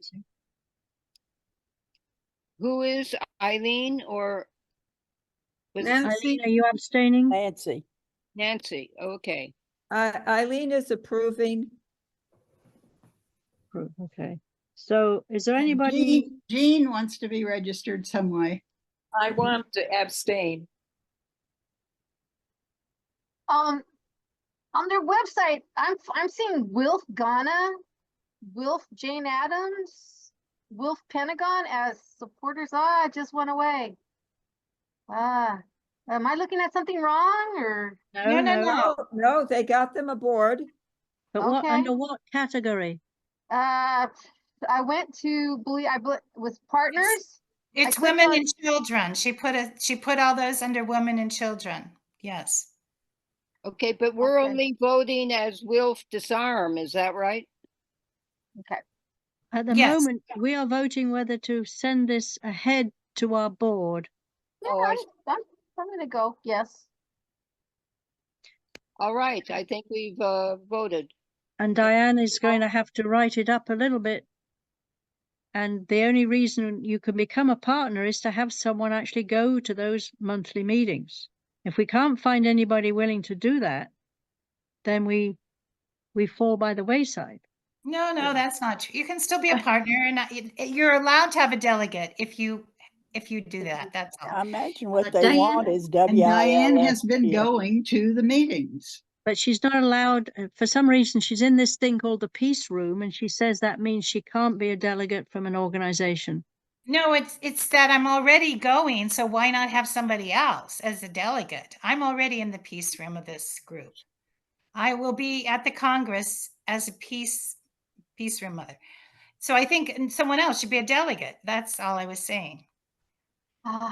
Okay, Joanne, are you in favor? I want to take this vote. You're No, you're we can't muted. hear you. Just based on your experience with the group, yes. So I'm Okay. asking, is anybody else? I've got Peggy as a no, and I've got several abstains. Is there anybody else really against it? I'm a yes. Thank you, All right, McGregor. I don't see anybody. That was Strongly McGregor against. saying yes. Did you get that, Diane? Yeah. I said thank you. Although I want people always to do what's right for you, what you think is good. But anyway, so yeah, I just thought I'd bring it forward to the board. If they have time at the meeting, hopefully they'll have time at the board meeting to discuss this. That's sort of the way things. So we have enough agrees that, that we'll go ahead. Okay, good enough. So now I hate to take all this time, but now, actually we discussed PEP, the Project Enduring Peace, before, and it passed unanimously, I guess, right? With maybe one abstention. So last July, Judith Hand told us about her organization and how she would, he wanted to create a treaty that, Peggy, is somebody talking at your end? Could you mute yourself? Thank you. Oh, Mike, yeah. Wait a minute, here, So, just mute, Peggy. Just Oh, mute. okay, yeah, all right, I can do that. Yeah. So we had a big discussion, and she told us her rationale, and they included that there would be a new treaty that all the countries in the world would join, and they would all agree that they wouldn't fight any more wars. This is the goal. This is the goal of the Project Enduring Peace. So this is it the is only not, goal is yes, to try so to get a treaty. Right. McGregor, what you have found on Wikipedia is a different organization. This organization was started by Judith Hand. She has again, a very nice website that she's developed over many years by herself with a few helpers. She asked us if we would allow her to be a project of WILF, and we said we agreed to send it to the board.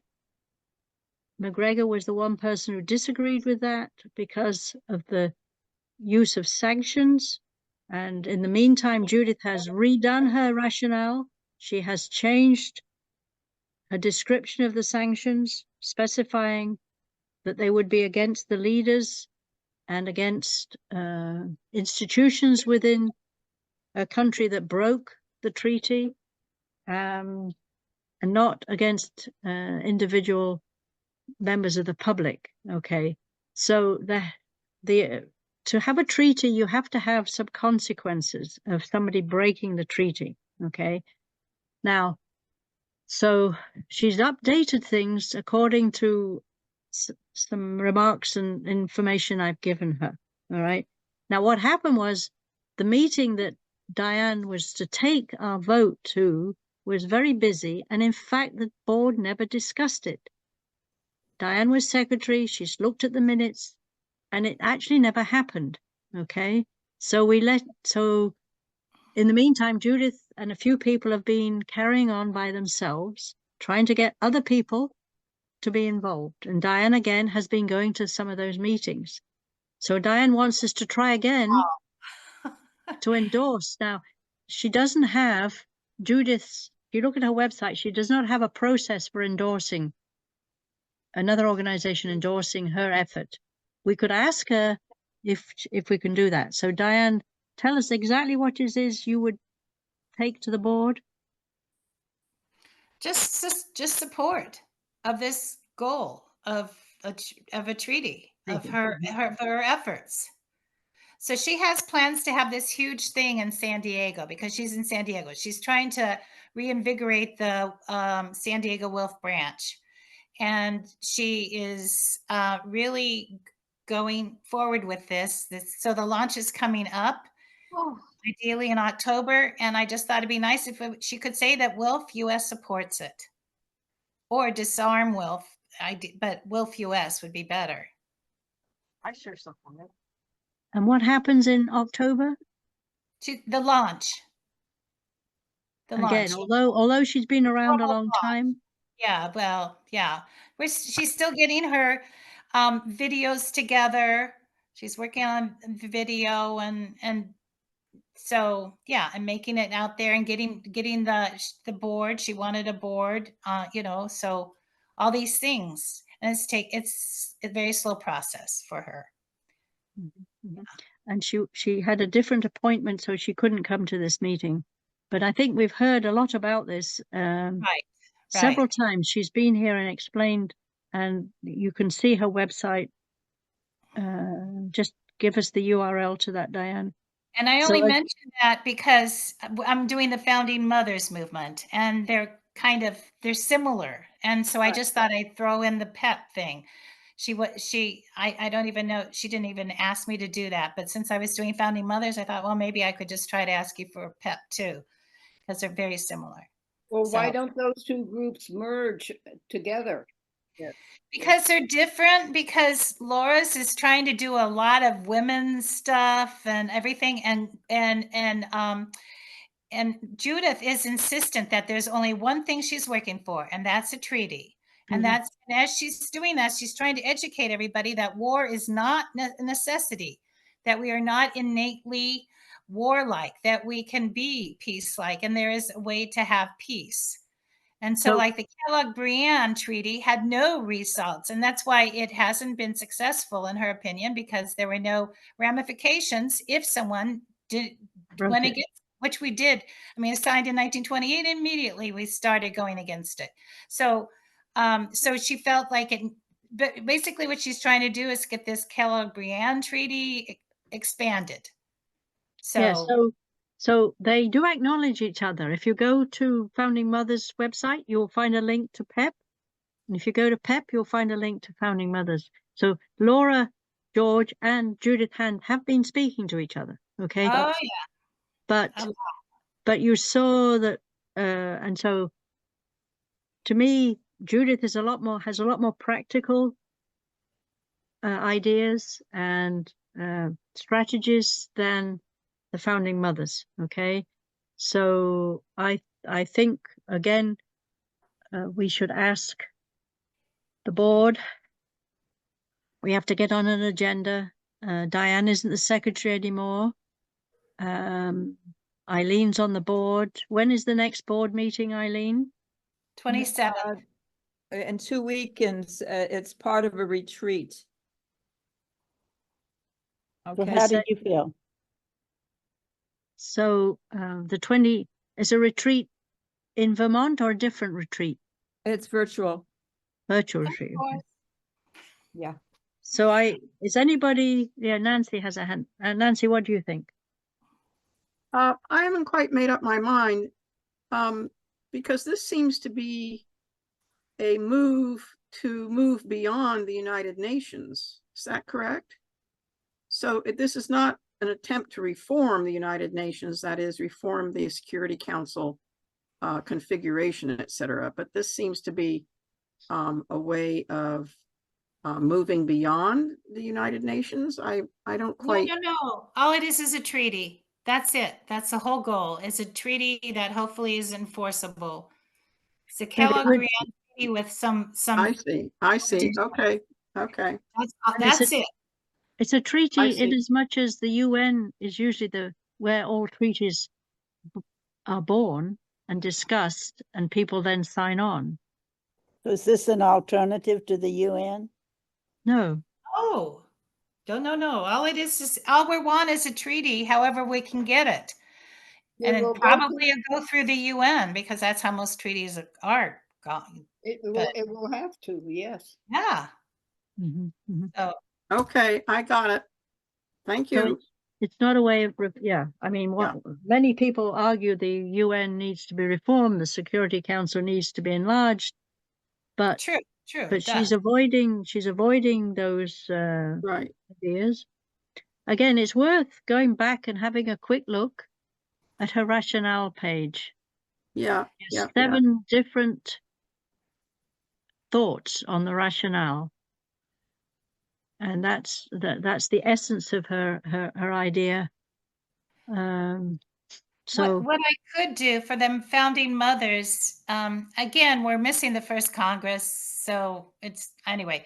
I could send you the list of the people who are on the who are in the peace room and then in these other circles, and you could look at their bios or whatever, because they're truly amazing women, and so many. They've written so many books, and I think you all might be familiar with Rianne Eisler, but and Barbara Marx Hubbard is one of their good people. I don't know, but I could send that to you because yeah, for some reason it's on the website. I haven't even thought about that too much, why it isn't, but the only thing I could think of is security, but I'll find out, Robin, why it's, or whoever, Carol, why it's not on the website.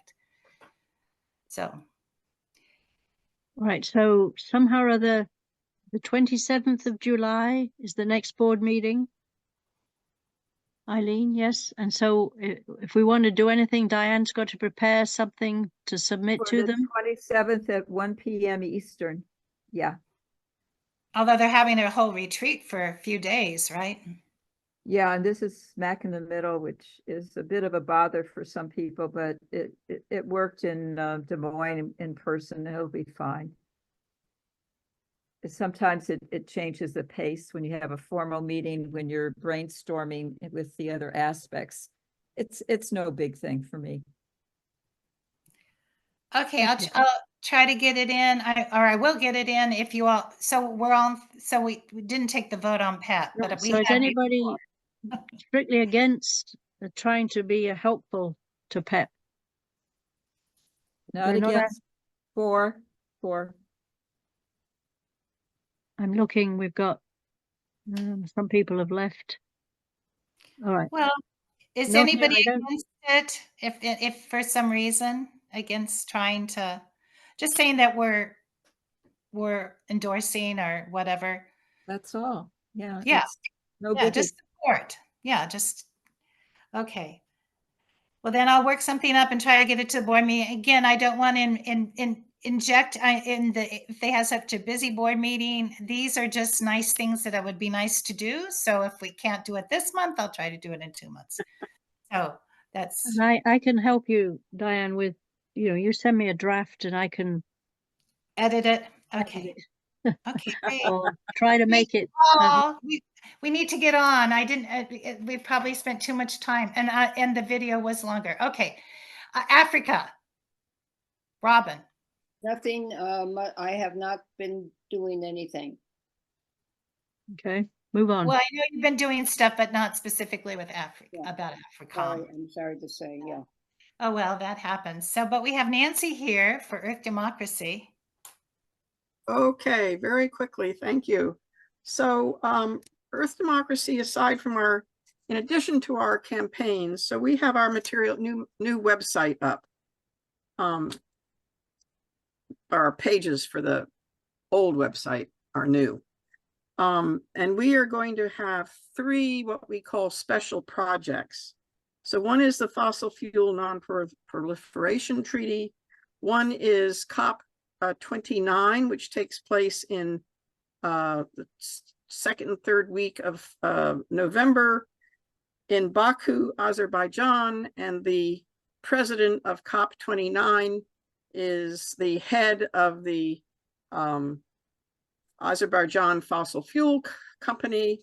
More than 92% of their income comes from exporting fossil fuels. So you can see there's a problem there on how much he's going to let anything happen like protests or speak outs or organizing may be going on in COP29 in Azerbaijan, but we certainly can take a lot of actions here in this country. And then the third is focusing on climate and militarism. And I spoke with Cheryl by email that we might make this a joint project with Disarm and Earth Democracy to have some materials, maybe a toolkit, put up webinars that have been given on militarism and climate, and also maybe create some webinars of our own together. So very briefly, there's an e-news article coming out that will outline this a little bit better, or more fully, I would say. Right. Mm-hmm. Mm-hmm. Great. Fine. Yeah, and there is supposedly an e-news coming shortly. All right. Yep. Okay, thank you, Nancy. Thank you, And then Nancy. Yeah, Dale isn't here for the Middle East or the nuclear weapon free zone. And I think we covered no to NATO. right. So now, and Pam isn't here, so we're getting on down to 10 to X. And latest report from ICANN. That's just the same as it's been for several weeks now. I haven't had any time to work on divesting. Has anybody else done anything towards getting your city to, divest from nuclear weapons? No, need to do that here in Davis, California. The Mayors for Peace did, have just as an associate idea, Mayors for Peace did manage to get all the governors, right? So no, the mayors, sorry, all the mayors met some weeks ago. Mayors over 30 of cities with over 30,000 people, and they managed to persuade them to put out this statement every time they meet to say we don't like nuclear weapons. So this is the kind of thing that you can point to if you're trying to persuade your city that mayors, city, they'll say, oh, it's foreign policy, it's nothing to do with us, nuclear weapons. So you have to point out that they'll be a target.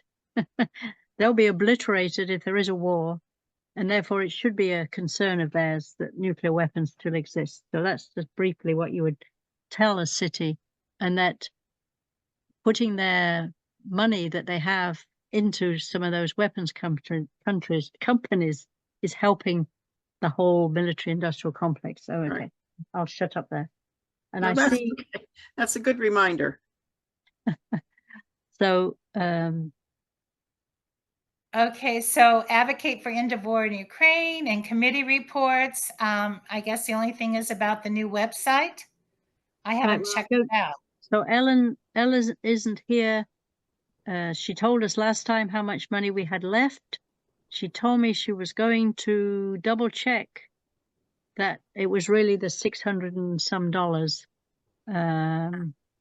So we don't, and we're all, I know McGregor is waiting for the mini grant program to revive itself so she can make some petition, some proposal to help with the ICBM work. But the mini grants, to our knowledge, haven't started up again yet. No, not yet. Not yet. Okay. So, can we, well, the next meeting, as you know, will be the last Sunday of the month, which is the 28th. But can we get over to any other business, Diane? Oh, yes. So now we are on to Margot's letter. So thank you. And I sent it. Yeah, I sent it to you all, and hopefully you've all read it and find it acceptable. This is the issue. So Margot, would you like to just say a couple of words about it? Yes, my intention, and you'll have to decide how will I fulfill the intention, was to give necessary information. I got some very helpful, constructive suggestions for revisions. We want to make it very clear we're not engaging in partisan politics. We're keeping within our non-profit incorporation, but we want to have a more informed discussion on foreign policy as part of this election year, but we're not endorsing any candidates. Yeah, you Right. said that a couple times in the letter. So the idea is that this would be a document that we would send out to the WILF branches list, and I would say also an e-alert. This is so our members going to town hall meetings of potential candidates or candidates in your general election, you can try to bring up at least one of these topics, okay? Whatever the election, not just the presidential election, but your local city council, your state representatives, your congressperson. We want these topics that she has written out there to be brought up. And she gives you some background of each topic, because when you attend these town meetings and you ask a question of the potential candidate or the actual candidate, you need to have some, introduction. Then you can say, so if you are elected as our congressperson, will you vote to support a bill like HR 2775 in the future? So you've got to come up with a question in the end. So this is just a helpful piece of paper. And the distribution is always an issue. Now, When question should we is, send it out? when Yeah. should we send it out? It's We're at 2 hours. Right, Your thank words are lovely, but please make them fewer. We're Fewer. at 2 hours. right. So I think you have Briefer. to be careful not to send these things too early or too late. So those of you who are more informed than me about election procedures, when would you suggest we should send this document out to all our members? 1st of September after Labor Day is what I think. So I think we have time to deal with this, but if we want to put it, so I think we can talk more about it even next meeting about let everybody read one more time, another session, and then we can talk about it. About Okay. that. Mhm. Yeah. Yes, may I request that if we do discuss it in the next session, that be put a little earlier on the agenda? Yeah, I think it would be better to have it at the beginning next time and have okay, Joan? Yeah, should I communicate with Margot about a couple of like Wording. Modestly, like some words? Spacing and name, format things? Yeah. Should I just communicate with Margot about that? Yes. Yes, please. Mhm. Yeah, right, and whoever's going to put this in Word format, maybe. Right, I'll put it into Word in the end when it's finished. So Okay. Joan, if you CC me what you're sending to Margot in your formatting, Okay, great. English language style stuff. Minor things, but probably. Okay. Okay, and I think we need to also, I think we'll put off another till next time again, and we'll put it at the beginning next time. How about that, Joan Yeah, Roloff? Yes. Right. The thing is, Yes. I need to know how to put it in the agenda, right? Usually we've got 11 campaigns. We'll have to put it at the very beginning. Leftovers from old Continuing business. Yeah. Yeah, Well, just And put how it about for- right after the approval of the minutes? Yeah. Well, does anyone have any objection to having a webinar with Joan Roloff? I mean, she seems to me the epitome of deep thinking on what is wrong, why our anti-militarism movement is so diminished, because we've all been bought out. But let's do it. Why? I would love it. Talk about it So- anymore? Look at there's been some comments on that in the Disarm discussion listserv. And I certainly think, I haven't read the book, so I think she's, putting us down, maybe unfairly. Putting It makes- us down? we are an anti-war group. We're you know, I haven't read the book, you know, but What's the name of the book? it's in the thing. The $1 trillion trillion. dollar silencer. The what? Okay, in the it's in the agenda. agenda. Jean, can you read the agenda? And next time, can everybody think about when we can do this webinar and be informed about the book and everything? And we'll have it first on the agenda with Margot's letter, because I agree, we're putting this off to the end. And I agree totally, we should do it, Robin. I'm so with it. And then we put it off. And then the Women, Money, and Democracy said, this is your thing, Disarm, you should be doing it. So that's why I brought it back up, because they were pulling with it too. Right. So, okay. We got one more thing you missed by addition. Summit for the Future. Oh. Summit for the Future. Who attended that WILF meeting? Me. And what did you learn? And do they need something from us? And some of you wanted to be delegates? Have you learned how to be a delegate to that meeting? Yeah, there's an inside delegate. You can be an inside delegate and an outside. It's like the Commission on the Status of Women. And actually, to be on the inside, I think is the 19th of July. Just to put it in brief, you know, at the Commission on the Status of Women, there were 3 or 4 sort of lively women, new women in WILF, Tara and Sheila and Kim and so on, who were really turned on by the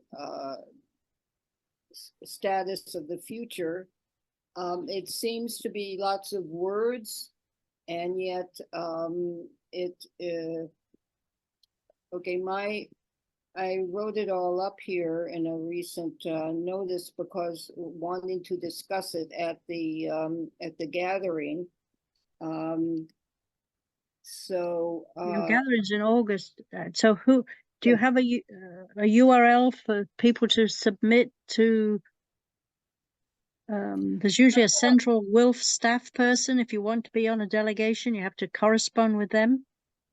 Who is that staff person? Well, I'm kind of relying on the other people, and they have not stepped forward that much. They seem to have enthusiasm, but you know, I found out today and put it in this little email about what you have to do and when the deadlines are and everything. What I was suggesting is we should get the speaker, Craig Moktimer, the guy who quit from the United Nations. He was head of the human rights, to get him to be a speaker. I mean, Gutierrez is such a wonderful, he's the most outstanding statesman in the world right now, and he's totally beleaguered and ignored. I mean, he comes out asking and demanding for this and that, and no one pays attention. So my view of what this thing might turn into is some way of honoring him, but criticizing the United Nations and asking them to do more. And the platform is good on anti-militarism, and it's called Pact for the Future. Pact for the Future, right? Mm-hmm. Pact for the Future. And I have all the links to it, so I'll send it out to you right after this. And that would be great. And you all know Craig Moktimer. He was on Democracy Now! When he quit the United Nations. A very thoughtful fellow. Yeah. So, but July the 19th is not very far away. And so in what you're going to send us, Robin, there is where you write to ask to become a delegate, an official delegate of a WILF delegation.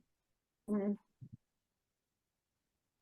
Hey, Rob, when I talked to you about this, I didn't think it would be possible to get everybody together for the 19th for an in the UN opportunity to talk. And it sounds highly competitive. from that write-up that you finally found.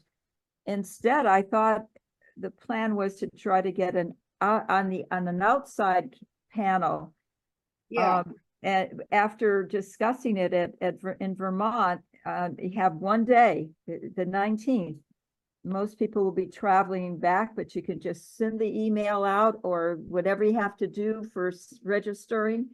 And everybody would be aboard at that point because you've had 3-4 days to organize it with the youth. okay, I mean, I don't think anyone has stepped forward to be an official delegate and with the deadline of the 19th. I wish they had, but it seems no one has. So that means we are really stuck with, as we often are at the Commission on the Status of Women, in the building across the street, which is a lot more fun to be in anyway. We So can do both. You can try for the both, yeah. So several of you, the last meeting, said you wanted to be delegates, and it's in the minutes. All right. Who else? Who wants It to? was you, I believe, Odile, Jean. I don't want to be an official delegate. I think it'd be better if it's someone young. It's a youth summit or whatever. Right, right. And I Well, think you've if got you're over Tara. 60, you don't fit that young category as much. You're young at heart. You talked, some of the people in the DMV branch, Diane said, had indicated some interest. Yeah, maybe Tara or one of those women. So I'll send them an email, but they have to take the initiative. Yes, they do.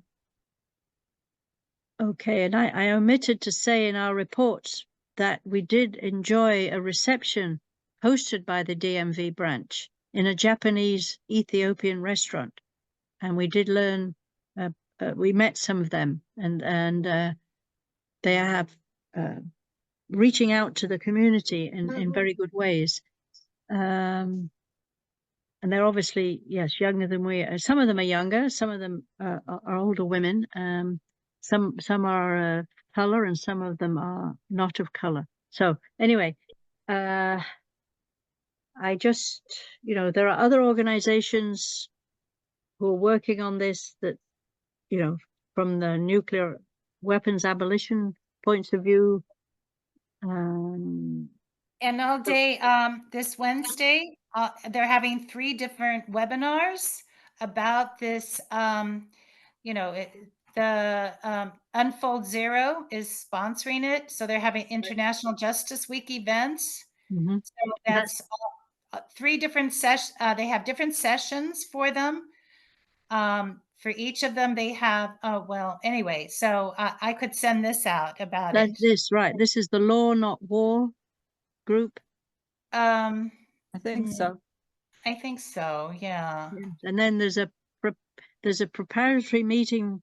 The NPT, which meets every 3 years, has these intermediate meetings. There's one in Geneva, which we are endorsing some messages, and I'm Reaching Critical will be in Geneva, will be our official representative for an interim NPT review.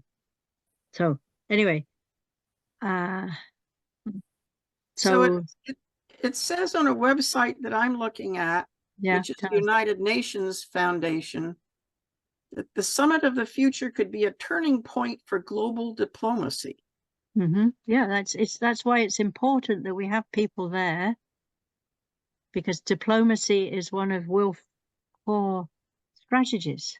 Yeah. But I thought it was for just state parties. Yeah, that's confusing. I thought it was too. So we need to find out more about it. Yeah, but because we have standing with the UN, we can send a delegation. Yeah. I'm not totally sure about that.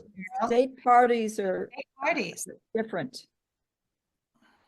So we need to find out for sure about it. And maybe hopefully on Wednesday we'll find out something, and then in 2 weeks we'll know more. But yeah, so, and it's August 19th, not July 19th that we need it by, right? I Well, think July 19th. Robin, I I thought think- you meant July. I think it's July 19th. I thought it was August 19th. That will be too close. No, August no. 19th is the outside one. That's after the, Oh. yeah, the inside one could be the 19th or the 22nd. I forget, to be honest. Of Of July. July. Yeah. Of July, sorry. It's a month earlier. Yes. Oh, okay. And now I Yeah, understand. we're talking very soon now. That's right. You got to hop on it. So, And no one's going to hop unless we can get some of the people from the Washington DC branch to hop. Right? Yeah. Is there anybody, well, tomorrow in Canada would be cool, but is there anybody in California, Nancy, who's younger, who might bite if the crowd in DC isn't ready to hop? Well, I don't think in the Sacramento branch there is, and I don't know. I don't think in the San Francisco, there might be in the Fresno branch. Yeah. How about Palo Alto? San Jose? No. No. Well, I'm wondering how you hop. What do you do to hop? well, so WILF International held this meeting. I didn't go because it was 5:30 in the morning for me. Okay. Have they now sent, and now usually when they've had one of those meetings, they send out a recording later or a summary. I wrote up a summary that I sent out to some people. Did anyone get it? Yeah, I read it. Thank you, Robin. I didn't. Okay, well, I could send it, but they asked to have another meeting, and anyway, it wasn't clear to me. I mean, my interpretation was that the first 2 days are for different groups, and then the actual summit is for state parties. That was my interpretation of what they said. I was on that call. And so was Jan Korteman and Tara and Robin. I think there were 4 of us were. From the So, US. And then there was a bunch of people from other countries, I'm guessing. yeah, Other WILF sections. right. Yeah, but we're trying to get a representative from our section. Well, how do you get a representative? Let's say I'm willing to do it. What do I do?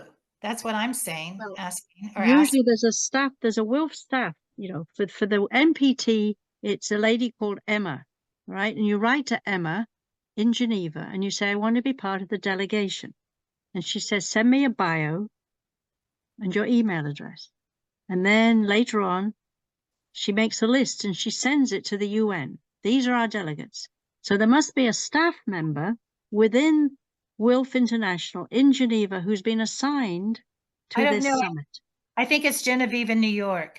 She was the one that ran most of the meeting at the beginning. Right, Genevieve in New York. So you write to Genevieve. Or Sophie in New York. Yes. Yeah, Sophie was on it too. Genevieve and Sophie were the major people.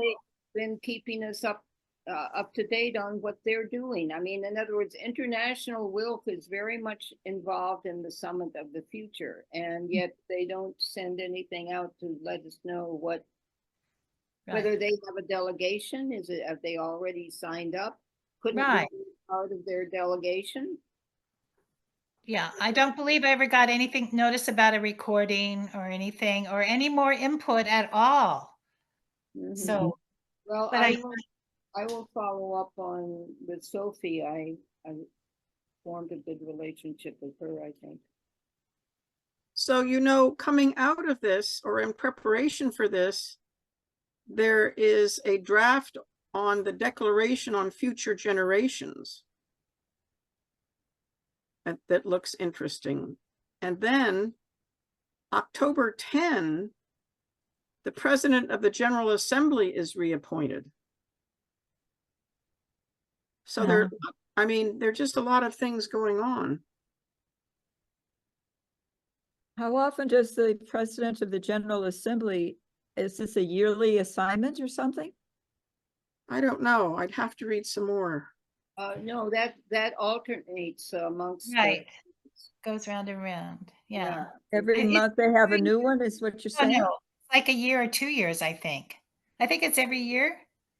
I'd go with every year right off. But yeah. But How So does that affect us? Or is that a contact person we need to contact? I don't get it. we should contact So- people in WILPF International about all of this, but I see that McGregor has left our call, so we no longer have a timekeeper. And therefore we are Zooming, we are reaching Right. midnight in a few hours. Yeah, we're reaching our bedtime, isn't it, Robin? So, I mean, I just did a search in my email for People's Pact for the Future, and it has been released. Now, Unfold Zero tells me that it's made a recommendation for the UN Summit of the Future. Okay, and it has 5 parts, and that Unfold Zero is co-facilitating the part on global solutions and international peace and security. Then So- there's something called a common agenda. Right. Yeah. So where are you seeing that, Nancy? Well, I'm at the United Nations, and the United Nations Secretary General's report, our common agenda. I think if you, and then you can read the report. I think if you just, well, I can give it to you. I can put it in the chat, I think, or Put it in send, the chat. Yes. So, I'll send it. yes, please. I mean, I'm going to assume that our international WILF is making sure that somebody from WILF attends. Well, we need to And as double much as check. Reaching Critical Will and Ray Atchison, it's their job, because they're paid people, to turn up at the NPT and the TPNW stuff. Okay. But this isn't, so somebody else, paid staff, will be wanting their staff to be there. So, but I've not been following this, so that's why I'm a bit ignorant here. But Nancy's found something. Just Yeah. put it in the chat. I put it in the Okay, chat. thanks. Got it. Okay.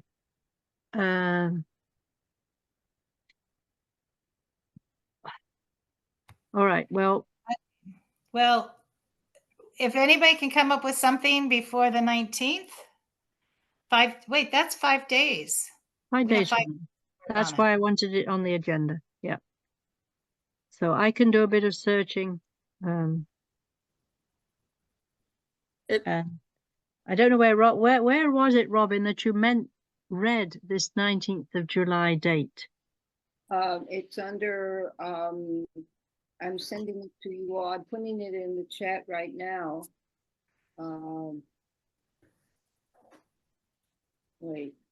Well, under the Pact for the Future, and if you Google WILF and the Summit of the Future, you'll see what WILF has been doing, wordsmithing and so on and so forth. Okay. Oh, Right. okay. And that'll be staff doing that. Yes. Okay. Well, so give us that. Nancy's given us something, and now Robin's given us something, and then maybe we'll quit. Yeah, we'll have to do our homework offline for sure. Mm-hmm. It seems like a big deal that we really should know. Yes. Know about. Yes, indeed. And I see, I always keep track of who's here. So I've been adding people. I mean, Margaret at Tucson came in quite late, and then we've lost some people.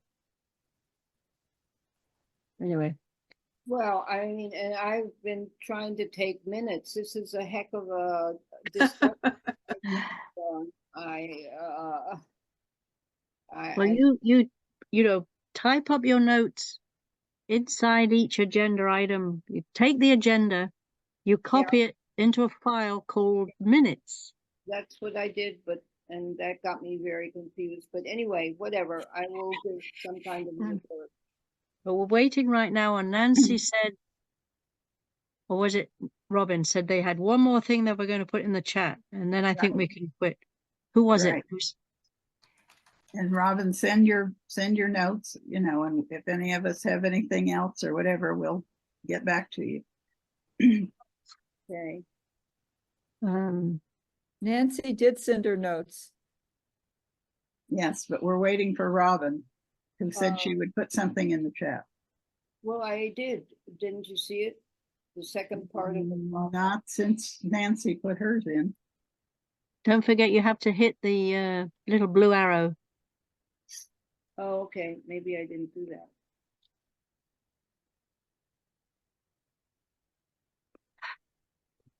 It looks like it's up. Don't you see it? Or No. No, I don't see anything from you, Robin, just Nancy. it says to everyone. Yes. And then hit return. Hit return. Try that. Okay. And then the blue arrow that is down at the bottom. Yes, hit that. Well, that's what I've done. Maybe it's telling me I had too many words. No, I think you hit No, control. you can have too many words. It says to me, hit control enter. Hit control plus enter. Which is the same as return. Oh, is that the same as return? Oh my God, I didn't know that. Well, some people, well, It might maybe be. not technically, but. It could be you have too many words, Robin. Really? Okay. It'll go on Especially and if on there's a lot of and links. it shows up. Okay. I'll send it to everyone. Send it to disarm discussion. Okay. Yeah. Good. Oh dear, I hope I get that. Sometimes they get all messed up for me. Okay, I'll look for it, Robin. Thank you. Good. All right. Are we saying goodbye? I guess we are. Diane's trying to close the meeting at 7:04. Okay, I was just seeing that no matter what, it's side events that you can apply for. Yeah. But it's side events, whether you're going to be in the UN or out or not. Where is it? Where is it you're looking, Diane? Looking at the Summit of the Future of the United Nations. If you go, because I went to the WILPF.org website and they directed us to this. They wrote something the only thing I could find at their website was about the Pact for the Future. But they said that some of the future, anyway, I got here to Summit of the Future and it says that the July 19th is for the side events inside the UN. But Right. August 19th is for side events off-site. Yeah. So those are the two dates, but they're still side events, okay? Yeah, but and they're does it tell you limited. who do you write to get on the delegation? Is it? I couldn't find it. Action days and side events. Okay, I'll send out the information if I find anything. I'll look. Okay, anybody, if you find I'll anything. look to tomorrow, Diane. You take care. Gotta go too. Yeah, it's late. All right. 10 might be. Good Thank night, you. Bye. Thanks. Save the chat, everybody.